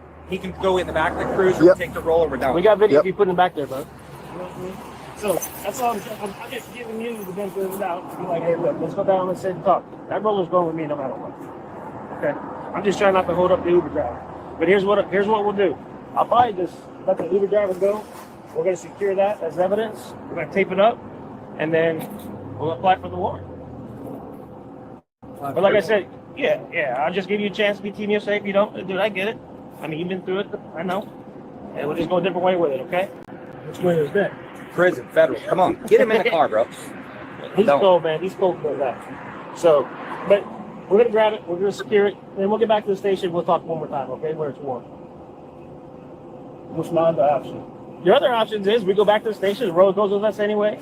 We talk about it and be like, yeah, open it up, dude. It's fucking 20 bricks of this or fucking 30 bricks of that. There it is. Then we go back to your hotel room. Make sure you ain't got any more. That's being Team USA. That's up to you. How do I get home? Well, that's what's talking to the prosecutor and different things like that. We got to figure out what we got first. Oh, okay. Yeah, you know what I mean? And then we're going to sit down and be like, dude, you know, I'll tell you about A, B, and C, and then maybe you can get D. That's how these things work if you've never been in this situation. Right. Yeah. Hey, we're good guys. That's what I'm trying to tell you. So I'm going to secure it. We're going to secure it with evidence tape. We'll go down to the Montgomery County Sheriff's Office. We'll sit down and talk again, and then we'll see what your thoughts are then. How about that? Right. Okay? So nothing to say that you're not going home or whatever. Dude, I understand that. Okay, that's your worry right now. That's what I'd be worried about. But that's not off the table here. But let's sit in here. I'm going to grab it. Okay? I'm going to secure it. We're not going to search it until we sit back down to the Sheriff's Office. Okay? Is that good with you? Yeah. No, you really don't. Sit down right there. You got any phones or anything on them? Phone was left up in the car, passenger seat.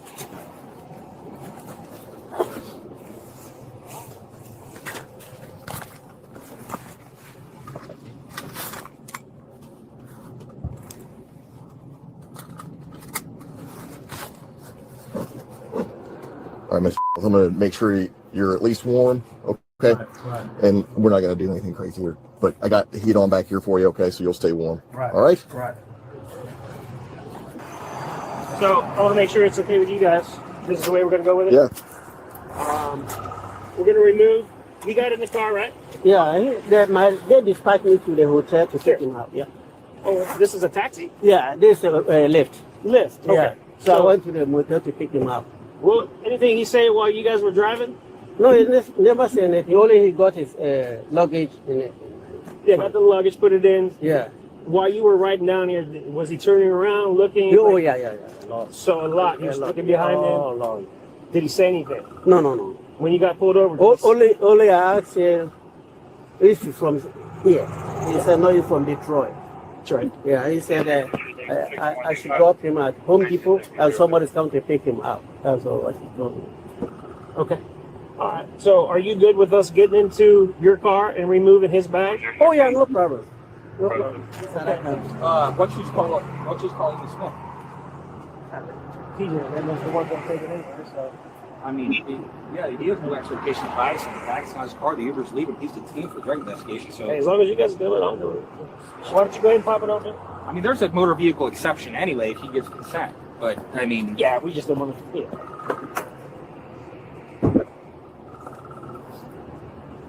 You guys good to secure this in your car? Yes. Is that it? Just one bag? Yes. That's all he had? Yeah.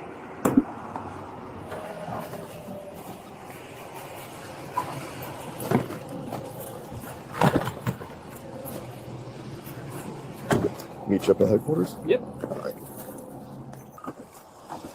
Okay.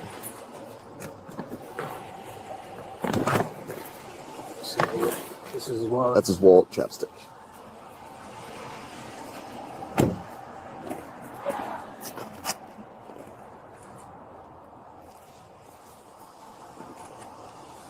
Let's go inside. What's the warrant? Now that you're running away, I just want to see you fall in the eyes. Okay, man?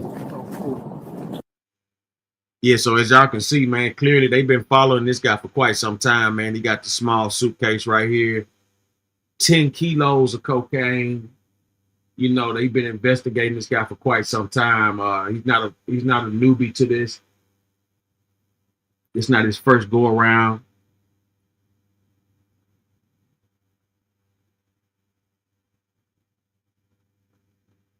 Yeah, I gotta pay attention to detail. 10 kilos. 10 kilos, yeah. He about to be gone for about 10 summers off of that motherfucker. Yeah. At least 10 off of this, man. 10 keys, man. You know what I'm saying? 10 keys is probably about a good dub. I ain't gonna tell you no lie. He might get a dub, do 10. You know what I'm saying? Something like that.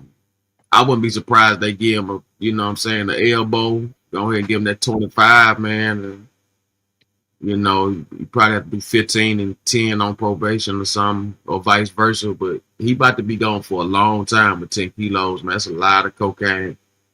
And also, they going to test that cocaine and see if it got fentanyl in it. If it got fentanyl and all that bullshit in there, that's going to be more time. He might fuck around and get a 50 piece off them 10. You know what I'm saying? Situation, man.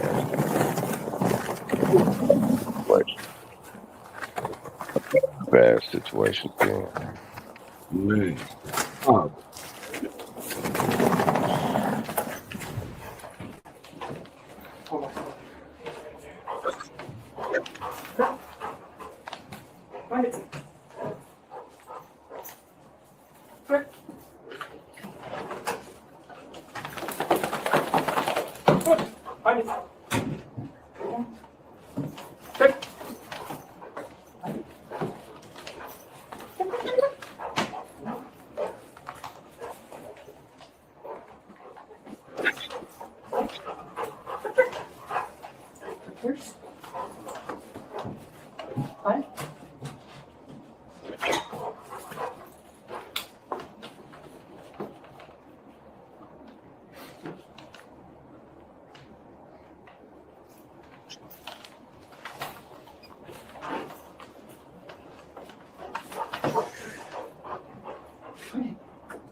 Yeah, that case is currently pending. You know what I'm saying? This brother here, man, you know, trying to get that dollar, man, you know what I'm saying? And, you know, fucked around and, you know, put himself in a real bad situation. You know, we gotta be real careful of how we, you know what I'm saying, conduct ourselves out here. I'll keep an update on that case if it comes back up. But let's go to another situation.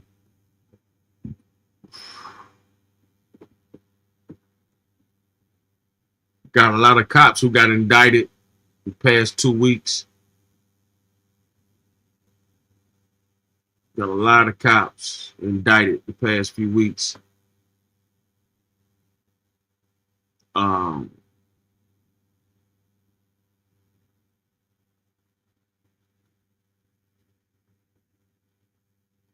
Let's go to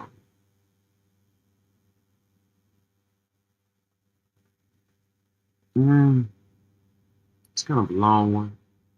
Let's go to 5 Department of Detention and Correction employees fired after separate incidents. Subscribe to Fox 13 Tampa. Learning about the acts that got them terminated. 4 years is a long time, and I'm glad that I got justice. Sentencing day for the 5 men convicted in the murder of 4-year-old Sonny Bell. The emotional testimony in court today. Guys, there's a lot of time left on the calendar. Florida's lieutenant governor considers throwing his hat in the ring for the state's top job, what he says he's focusing on in the meantime. From Tampa Bay's #1 news station, this is the Fox 13 6 o'clock news. Good evening, I'm Allie Corey. And I'm Mark Wilson. So glad to have you with us tonight. First up here at 6, 5 Department of Detentions and Corrections employees are out of their jobs in Pinellas County. The firing stemmed from 2 separate incidents earlier this year at the jail. Fox 13's Kaylee Tracy tonight has details. The changes the sheriff is now making. Sheriff Bob Gualtieri says he's disgusted and let down, and he calls both of the incidents that happened at the jail here behind me concerning. In the August incident, the sheriff says Deputy Jovan Hardwick sprayed an inmate with mental health conditions in the face with Lysol, then lied to his superiors about it several times. The May incident involved Lieutenant Jason Franjesevic, Sergeant Carrie Lynn Colosimo, Corporal Emmanuel Nomikos, and Deputy Catherine Cantrell while they were working in the booking area of the jail. An inmate deputies arrested for disorderly intoxication was held in a van in the Sallyport for more than 3 hours. Deputies then handcuffed her and put her in a holding cell without a toilet. Sheriff Gualtieri says the video feed in the cell showed the inmate walk to the drain in the cell and urinate. She then tried to pull up her pants with handcuffs on and exposed herself, he says. Deputy Cantrell took a picture of the video monitor and sent it to other employees. Corporal Nomikos displayed it on a bigger monitor for more than an hour, and Lieutenant Franjeskovic showed the inmate a printed copy. The sheriff says they all also made derogatory comments and laughed about the incident. It's reprehensible conduct across the board. So all 5 of these people, by what they did, what they chose to do, have forfeited their right to serve and to be deputy sheriffs and to work for the Pinellas County Sheriff's Office. I know we have a lot of good people that work here and a lot of good people who care and are doing the right thing. These people lost their way. All of the employees other than one had served in the Pinellas County Sheriff's Office for more than 15 years. The sheriff says they do not have any other discipline history. Sheriff Gualtieri says they've already implemented changes like making sure inmates are not kept in a van in the Sallyport for an extended amount of time, and reiterating that all of the employees treat anyone they encounter with respect. Reporting in Pinellas County, Kaylee Tracy, Fox 13 News. Well, the 5 men accused of murdering 4-year-old Sonny Bell in 2021 will spend the rest of their lives in prison. They were sentenced this morning following emotional testimony from Sonny's family. Fox 13's Aaron Mesmer reports this outcome was a long time coming for the little girl's loved ones. This is a bittersweet ending to this case for Sonny Bell's family. Her grandmother says she feels like this is justice finally served after 4 long years, but that won't bring Sonny back. You don't get to do what you do and what you did and walk amongst us. The 5 men convicted of murdering 4-year-old Sonny Bell will never step foot out of state prison. Now we can finally say it's justice. Last month, a jury found the defendants guilty of murdering Sonny 4 years ago. The verdict carries a mandatory life sentence without the chance of parole. It's been an emotional journey for Sonny's family. With the sentence, we could breathe. We could breathe, we could smile. There haven't been many smiles since August 2021. That's when Sonny and her family were coming back from a celebration of life for a family member who had passed away. But they got lost in an unfamiliar neighborhood and pulled over. Prosecutors say the gunman ambushed the family, firing about 40 shots into the car. Sonny didn't survive. I miss her a lot. a lot. Hadn't they known if the baby was in the car, I don't think they would have done it. But still, when you do stuff not thinking, senseless, this is the outcome. Although it's Boy took up a hit.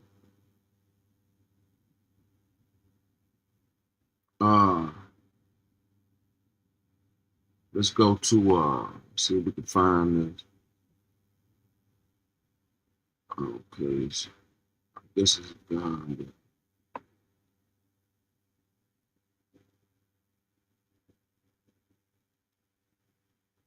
Let's go to Jacksonville funeral home fails to turn off live stream of service. Family says they have no closure. Let's go to First Coast News. Well, all new at 6 tonight, an On Your Side investigation. Now, due to COVID-19, funeral services have gone virtual. Sometimes the technology can reveal that going virtual is really not as simple as it seems. And in this case, no one ended the virtual stream of a funeral service. And now the family is upset by what they claim they saw and they heard after the funeral service. They spoke with On Your Side's Ken Amaro, who joins us now. Ken? That's correct, Heather. We all know that when a loved one transitions to a final resting place, it's often difficult for family members who are left behind. And in this case, the family was looking for closure, but they say they don't have it, all because of what you pointed out. Someone forgot to stop the live stream of the funeral service. DeJuan James died 2 weeks shy of her 37th birthday. An immense loss to husband Richard and her children. She passed in her sleep. Due to COVID-19, the funeral service was virtual. James says they all left feeling there was closure. Here, I left the funeral, the service, thinking everything was ended. But it wasn't. We got a phone call from my pastor stating that on the video was still showing on YouTube. The video stream was still streaming and the microphone was still on. I was lost for words. James says he was troubled to see how his wife's body was handled and by what he heard from those in the room. One statement was made that she was really heavy, and a gentleman walked up and stood over top of her and said, "Who's this? She's cute. She looked like she could use prayer." He says his wife's dignity was stolen in those moments. I was very upset because, I'm trying to get some closure. James has now retained attorney John Phillips. There's protocols here on what they're supposed to do. Phillips calls it emotional distress and a breach of contract. He says he has put the funeral home on notice. The whole purpose is closure and dignity, right? That's what they're selling, is dignity. And they didn't give that. On Your Side reached out to the funeral home for comment. We were told, "We've apologized. Our intent then and now is to serve the family with respect. Any further comment would have to come from our attorney." And I don't want to see anybody else have to go through this. Now, I reached out to the Department of Financial Services and was told that Florida law provides that all remains at all times must have respect and dignity, and they will be glad to look into this particular situation. Attorney Phillips told me that his client will now file a formal complaint. Back to you.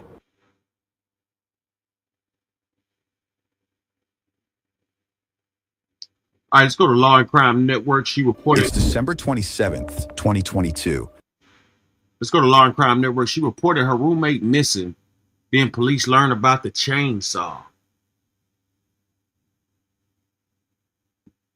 At an apartment complex in Orlando, Florida, where a woman reports that her roommate has been missing since Christmas.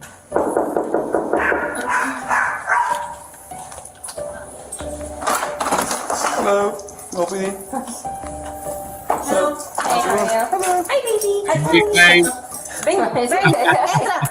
Police meet their caller, seen here, and identify her as 39-year-old Giselle Victoria Gonzalez, who told police she hasn't seen or heard from her roommate, Rooney Liedi Medina Pacheco, for days. Investigators also learned the missing woman's son had not heard from her either, which, according to an arrest report, was highly unusual for the family. run away? ¿Qué se me sale?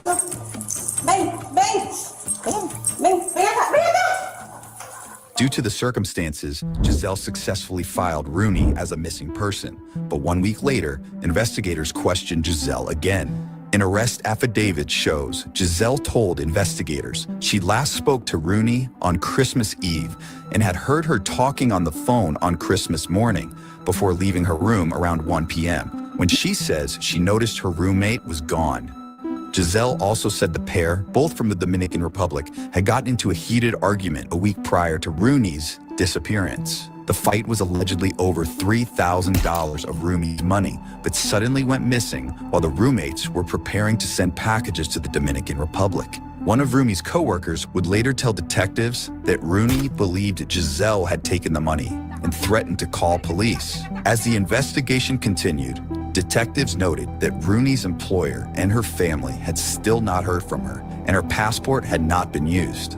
Rooney's mother also told detectives she called her daughter on Christmas Day when she said an unknown female answered, quote, in an aggressive manner, saying Rooney could not come to the phone before hanging up. Investigators would later track Rooney's cell phone movements, which they said matched with Giselle's location and movement, including on Christmas Day when that call was placed. But the suspicious circumstances don't end there.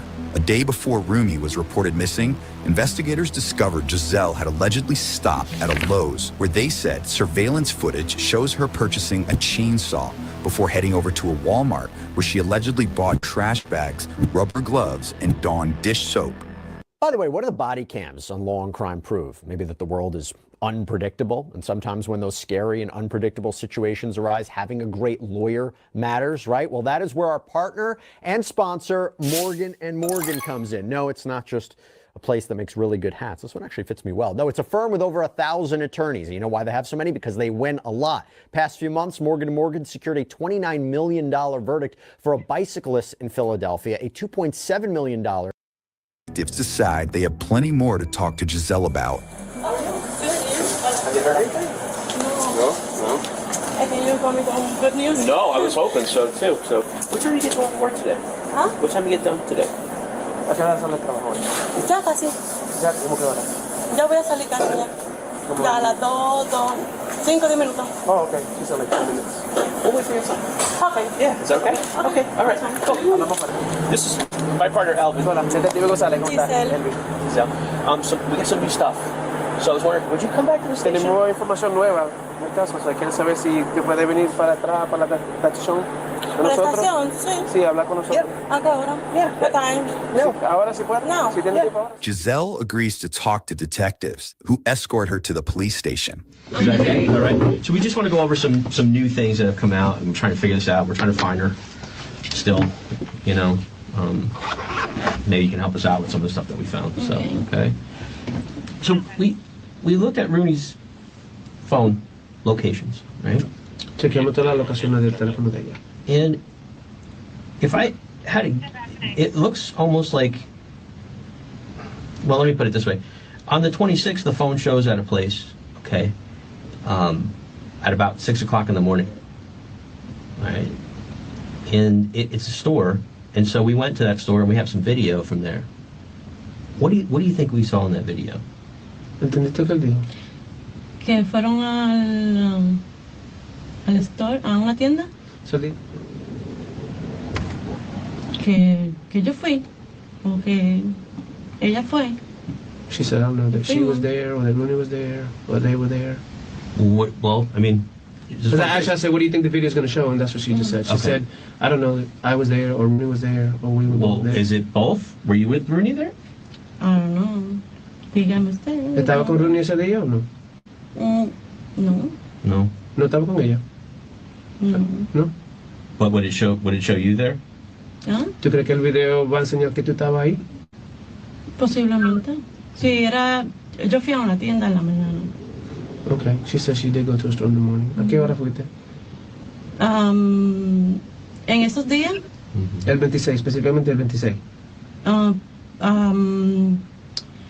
En la Sendaroni es una ferretería. ¿Una qué? Una ferretería. Fretería. Es Lowe's. Oh, Lowe's. Lowe's. Lowe's o Sí. Home Depot, uno de esos. Okay, so she said she did go to a Lowe's or Home Depot, one of those on Sendaroni. Okay. Okay. So you remember that? Ahora sí. ¿Se te recuerda eso? Okay. Do you remember? Yo What, fui a una tienda. do you remember what you bought at the Lowe's? ¿Se recuerda? ¿Matas? Pero de motor, De motor. Okay, so it says she bought a machine that has a motor to cut like trees and plants and stuff. Do you remember going anywhere else now that we're asking? Do you remember going anywhere else now that we're asking? Like before work? Did you go anywhere else? No. No. So the day? Did she go to Walmart on the 26th? Fuiste a Walmart el día 26. Sí. For what? Okay. ¿A qué hora? Sí, antes de entrar a trabajar creo que sí fui a Walmart. She said she thinks she went before she went to work on that Monday. For what? What did she buy? ¿Y qué compraste en Walmart? No llegué a comprar nada, creo. She didn't think she bought it.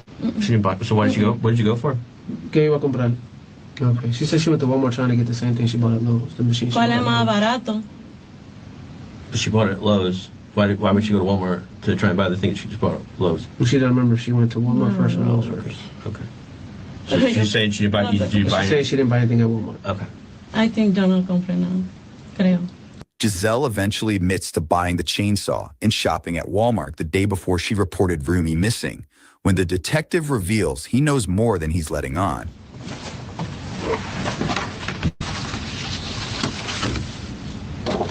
You did buy something, see? Sí. Do you remember now? No, ahora sí me recuerdo. Do you remember? Ahora sí, Yeah. es que hace mucho. That's okay. What'd you buy? ¿Qué compraste? No sé, seguro algo de ahí del trabajo, no sé, plátano, qué sé yo. What she bought? She said maybe Ese 2 plantains. meses y algo. Okay. Okay. All right. Well, here, let me ask you this question, okay? Because obviously now something's a little off, right? I want to go back to this phone thing because I think we're missing something. You would agree, right? If Rooney's phone is in one place and here you are, and she's not there, what does that mean? I don't know. ¿Entiendes lo que What do dice? you think it means? ¿Ella tiene llave para su carro? No. Okay. So she's saying maybe she left it in her car because she always leaves her car unlocked. So I asked her, does Rooney have keys to her car? She said, no, Always she mi always carro leaves it está unlocked. unlocked. I said, but to drive it, do you need keys? She said, yeah. But Rooney doesn't have a key to drive it. Right? If you had her phone. I don't have the phone. No, not now. Listen to me. I'm not, please understand. I'm just trying to understand. If you grabbed her phone, it's okay. We just need to know because that's the only thing that makes sense right now is how did you get her phone? And I'm trying to understand that. So something happened that you got her phone. Would you agree? Yeah. So let's be real. You had her phone that night. Somebody answered it at the house. That's how somebody answered it. Was it you or who was it that answered the phone? Somebody did. I don't know. You know that though. You know what I'm saying. Listen, it's okay. Who was it? We just need to know who answered. I don't know. You had the phone the whole night though, right? In my. Go ahead. It was in your purse. Okay. How did it wind up in your purse? She put in la cartera. She put it in there? Why would she do that? So you're saying she left before? So, okay. So make sure I understand. I just want to make sure I don't want to miss anything. Cause Okay. she comes over there to talk to you. Rooney comes over to talk to you about this money, right? And she's upset about this money. She comes to your house to talk about the money. And she doesn't talk about the money with you. She just leaves. We don't talk. Right. So the whole point of her coming over there is to talk to you about the money, but that didn't happen. We don't Right. talk. And then you thought but see, you told me that the phone might be in the car, but the whole time you knew it was in your purse. In the purse. Right. So you didn't, you don't understand what I'm saying? Like, so now you're saying she put it in there? That just doesn't make any sense. She put it in your, what else did she put it in your purse and then she left? Does that make a lot of sense to you? That doesn't make any sense. No. Okay, so she's saying when she woke up on the 25th, Rooney wasn't there, but the phone was, and it was on the table. And so she physically put it in her purse. This is. As you guys can hear, this is a very gruesome alleged act. Lady goes missing. Her roommate is questioned, and then they come to find out she has purchased a chainsaw to allegedly dismember the body and get rid of it. Subscribe to Law and Crime Network. Let's get back to the story. This is really important because, you know, this whole time we've been asking you to try and help us find Rooney, right? And you know that phone would have gone a long way to helping us find her. Then why wouldn't you just tell us about the phone when we talk to you? So, ¿por qué cuando ellos hablaron contigo no le dijiste del teléfono? No sé. Doesn't make a lot of sense, does it? No tiene sentido, ¿verdad? No. It would almost seem like you're hiding something. Hmm? Why would Rooney think that you took her money? I don't know. I don't know. ¿Quién la va a abrir? Sí.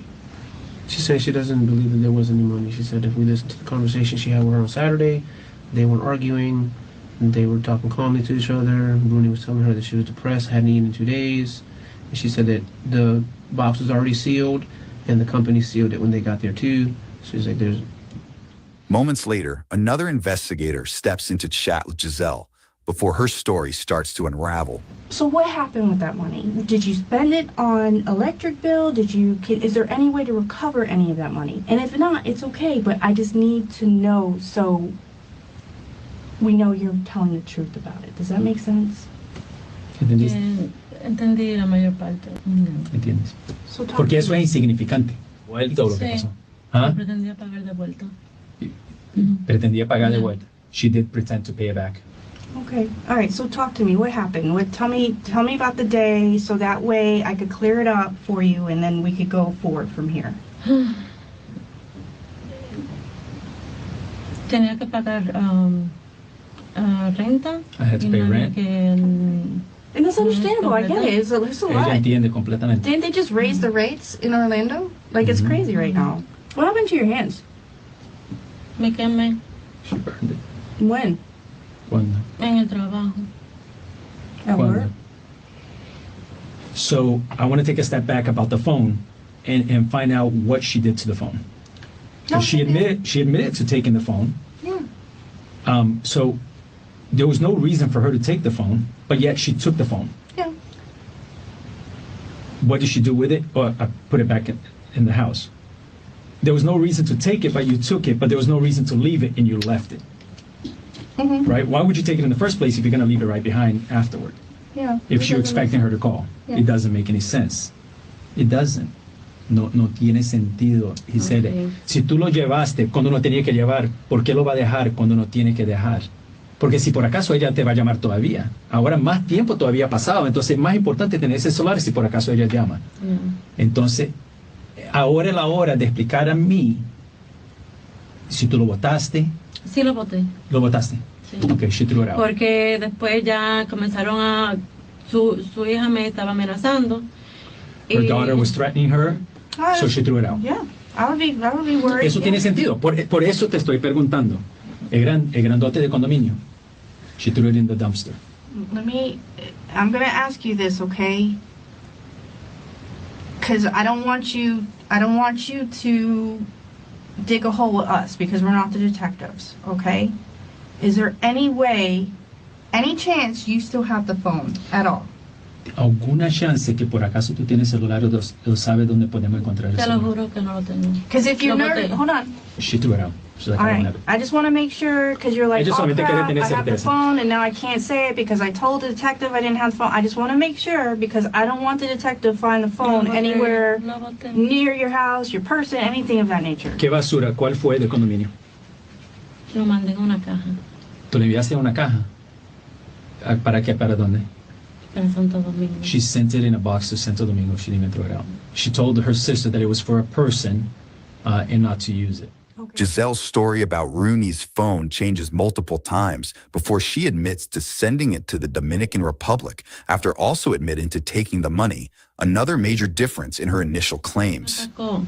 Esta es la hora. No me atacó. Entonces, ¿qué pasó? No peleamos. ¿Qué pasó con ella? No sé. Me salió enojada. What happened? Because I missed all this. She What? left upset. She left upset. How did you? What was the conversation? Walk me Ya yo through. le You dije wake ya. up. She told me. Because you're being honest now, right? Ya yo te dije, yo no voy a repetir lo mismo. She's not gonna repeat it. Okay, so tell me what happened. So you can understand, right? Rooney was apparently approached her at the door. She would not open her bedroom door. And You Rooney- wouldn't open the door, right? And Okay, what Rooney- time was this? Around 11 o'clock. Okay. And Rooney kept questioning her about her money and the fact that she wanted her money, and she told her she would get her the money, but Okay. that she didn't want to talk about it. Okay. And then after that, according to her, sometime after that, Rooney just left the house. That's why she was saying upset. Okay. And that's why, remember in the beginning, I questioned her, hold on, you never talked to her, but you know that she left upset. Yeah. No, of course. Yeah. Yeah, but then that's when I brought up, hey, listen, she's not going to just leave her phone. She's going to come back for her phone. Yeah. Right? Totally. So I'm just playing this out, right? Giselle, I want to talk to you. Open the door. Came here. Come out here. No, I don't want to talk to you. We'll talk through the door. Okay, well, where's my money, Giselle? Where'd you put it? I don't want to talk about it right now, okay? Do you see how this conversation's going right now, Giselle? This doesn't make any sense. I'm going to be opening the door. Yo voy a forzar esa puerta abierta. I'm going to be opening the Yo quiero mi door. plata y yo voy a forzar esa puerta abierta. Hey, I told you I don't want to talk about this right now, right? Yeah. That's what I'm going to be doing. I'm getting upset because she's still knocking, banging on my door. Ella no va a parar de pegar esa puerta porque ella quiere hablar contigo, te va a confrontar, se puso nerviosa y tú abriste la puerta para, mira, párate con esa bobada, yo te voy a coger tu plata. On the flip side, Rooney's over O here. ella trató de Let coger esa me puerta porque in. le I la want to puerta, talk to la you puerta about se this rompe money. La puerta, Right? esa puerta con un poquito de fuerza se abre. She has her phone on her. She's not just going to leave, put her phone down, walk out. Okay, me pregunta ella, ¿me va a poner una máquina o ella va a estar... If you're going to put her in the machine or what you're going to keep doing. This doesn't make sense to me. la pregunta ya. I don't have to Ella put you fue on a que- ella machine fue to que más tell que you yo. that this Que isn't me the haga la honest pregunta, me tengo que truth. hacer ya, porque repetir lo mismo, ella viene y repite lo mismo, Giselle. repite lo mismo, repite lo mismo. I could repeat it. We're having you repeat this over and over again because you haven't been truthful from us from the very get-go. Eso me estresa que me estén repitiendo la misma It's cosa. stressful because you've been lying. Desde el principio, tú has mentido. Pero ok, pero ya te dije. O sea, no entiendo. You haven't been honest with us from the get-go. Tú no eres una persona de confrontar, tú no eres una persona de estresar. Me digo. I don't need to hook you up to a lie detector machine for you to tell me that you haven't been telling me the complete truth. ¿Sabe qué pasó este día? In light of Giselle's statements, a search warrant for her cell phone and apartment is granted. Si hay una orden. Orlando Police, anyone in the apartment? Orlando Police, anyone in the apartment? Orlando Police, is anyone in the apartment? ¿Qué es lo que pasa? No entiendo. An arrest affidavit shows that Giselle allegedly made multiple alarming searches around the time of Rooney's disappearance, including which side of the body the aorta is on and what do they do with the trash in Orlando. Furthermore, investigators said dried blood was found strewn throughout the apartment that was later confirmed to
be Rooney's. A blood expert would also later classify some of the spatter as cast-off stains resulting from a swinging object. Despite Giselle's conflicting statements and evidence found on her cell phone and in her apartment, the 39-year-old is let go, while Rooney remains missing. Nearly 2 years pass before detectives track down Giselle once again, this time nearly 1,200 miles away in Hartford, Connecticut. Hi, ma'am. It's Giselle, right? Okay. So I'm Detective Noel. Okay. I have a couple of detectives here with me from Orlando. Okay. How are you? Good. So I have a search warrant to take your DNA. Okay. Okay, but we have to do it at the police department. Okay, I have to go now? Yes. Hi. Yes. We have to go now? Yes, we have to go now.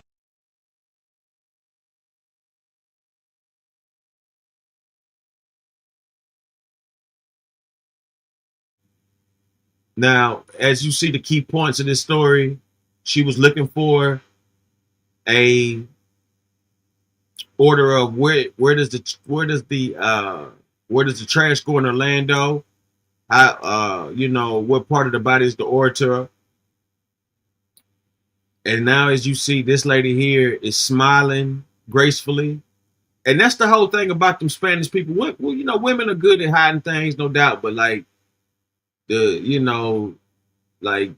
this lady is literally smiling, waving. She's putting on a hell of a show. All too familiar for me. I've seen some things from Spanish women.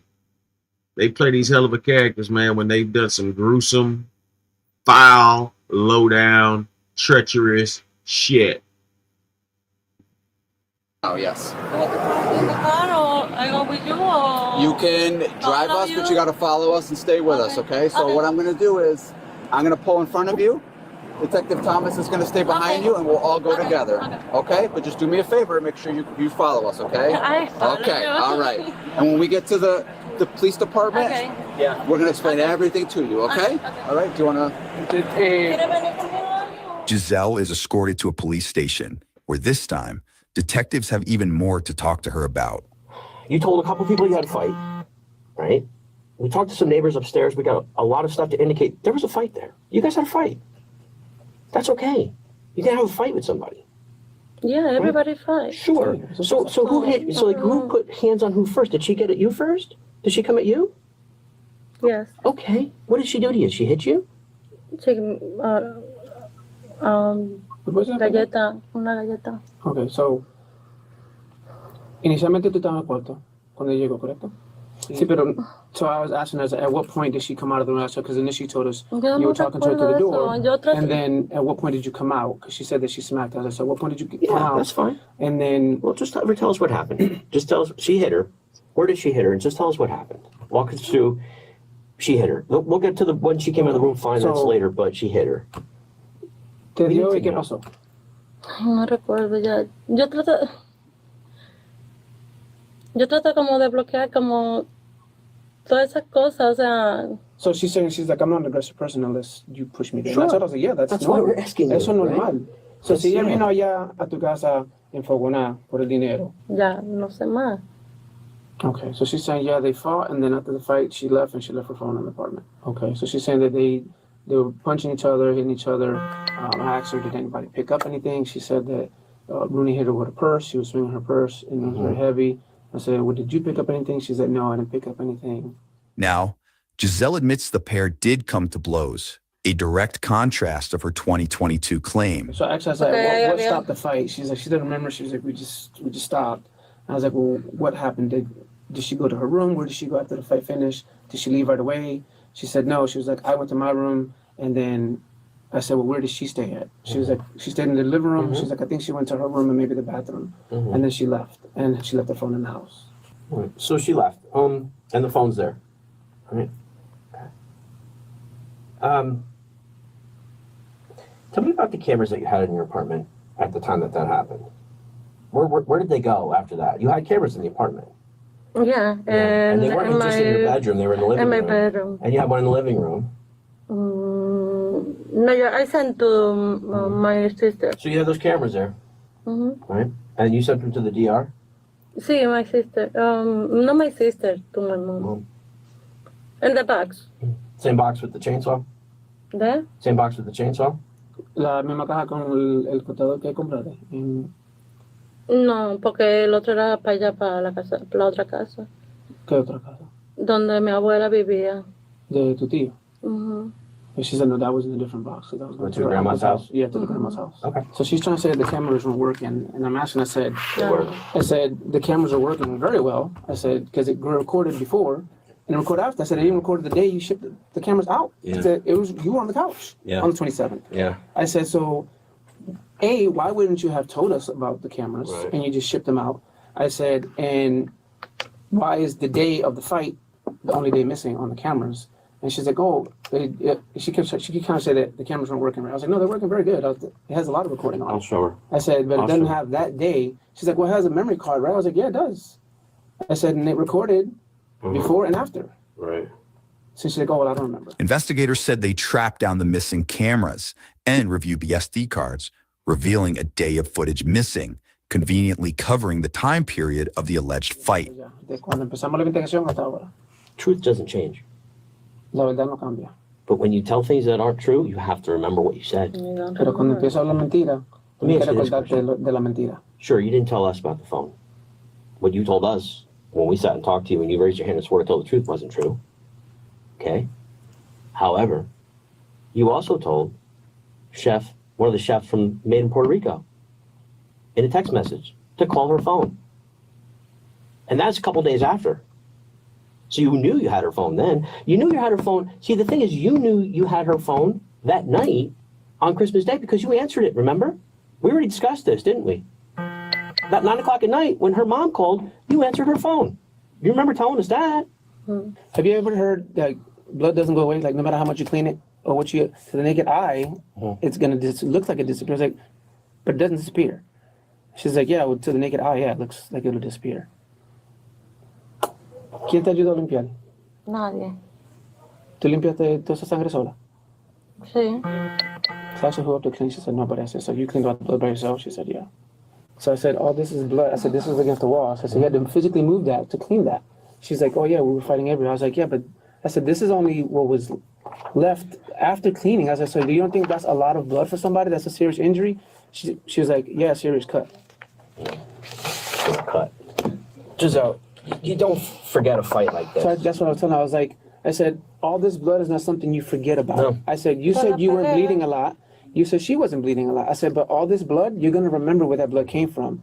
I said, if you clean up all this blood, you're going to specifically remember that blood. I said, you want to forget. I said, but you didn't forget. You know. Nosebleeds don't cause this kind of blood. They don't. Sangrado de Angelina causa toda esa sangre. Look at this. This is your bedroom door. Y aquí fue que empezó. Yeah. Aquí Look at cleaning. See? Ahí fue que empezó la pelea. Look at No sé, whose blood is this? No te sé decir cuál de las dos. Huh? No sé, no sé de las dos. Of the two, between the two? She said she don't know which of the two that would be. I'll tell you, we did testing on it. It's Rooney's. Ya lo mandaron. Rooney's. Ya lo probaron. ¿Es de Rooney? Es de la sangre de Rooney. Where's that? ¿Qué parte de la casa es eso? Esa es la entrada. ¿Y qué es esto?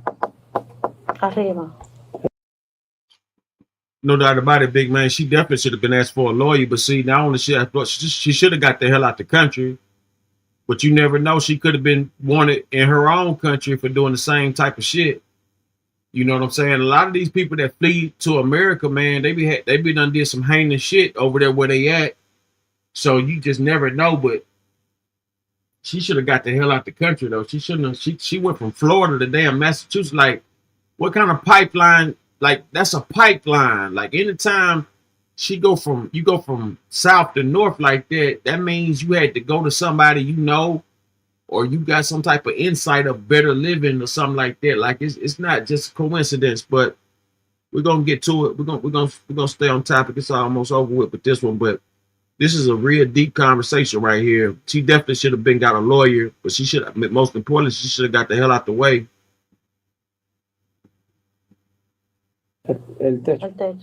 The ceiling, she said. On the ceiling. No. We were fighting everywhere. I was like, me and you can go blow for blow right now. I can give you the hardest punch in the world, and your blood's not going to fly up to the ceiling. Bueno, pues, I said, that's not a normal place for blood to go flying. Pues hazme la prueba a ver cuál de las dos es. O sea, Ya sabemos de quién es la sangre. Oh, Es de Rooney. ya. Bueno. Confronted with photos of the scene and the alleged cleanup attempt, Giselle sticks to her story of not knowing where Rooney is. But next, detectives reveal even more disturbing details. I talked to her mother, where the boxes went to, and two of her uncles, and nobody got a chainsaw. There was no chainsaws in that box. She's not allowed to send chainsaws in that box. We checked with the shipping company. Tu hermana y dos tíos tuyos. Y hablamos con la compañía y No, porque yo no digo, no se dice que tú pones en la caja. Porque después te cobran impuestos.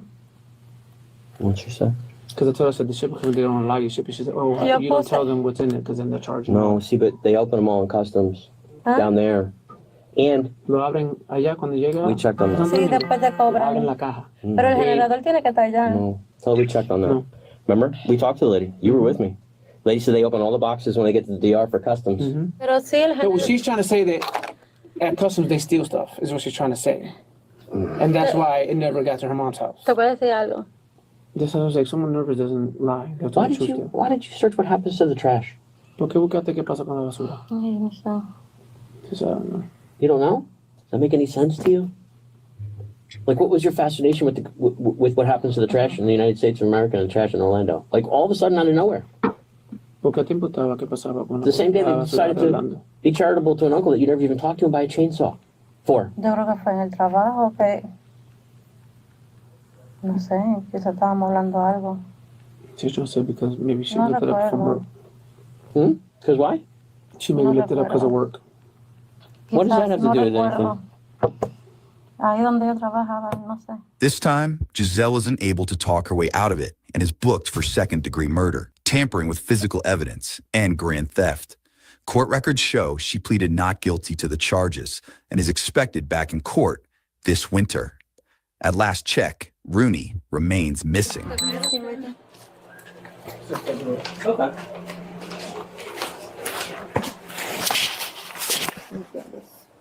You speak English? A little? Muy poquito. Okay. Este es mi número de teléfono. ¿Puedo tenerlo? They'll write it down, lo escriban. ¿Me lo guarda? Porque yo no, esto solo no. Yeah, I think she got a client or something out there in Massachusetts, somewhere like that, man. Like a body like that, she definitely selling ass. Ain't no doubt about it. No doubt about it. She might be playing a nurse role, but she definitely selling that ass, man.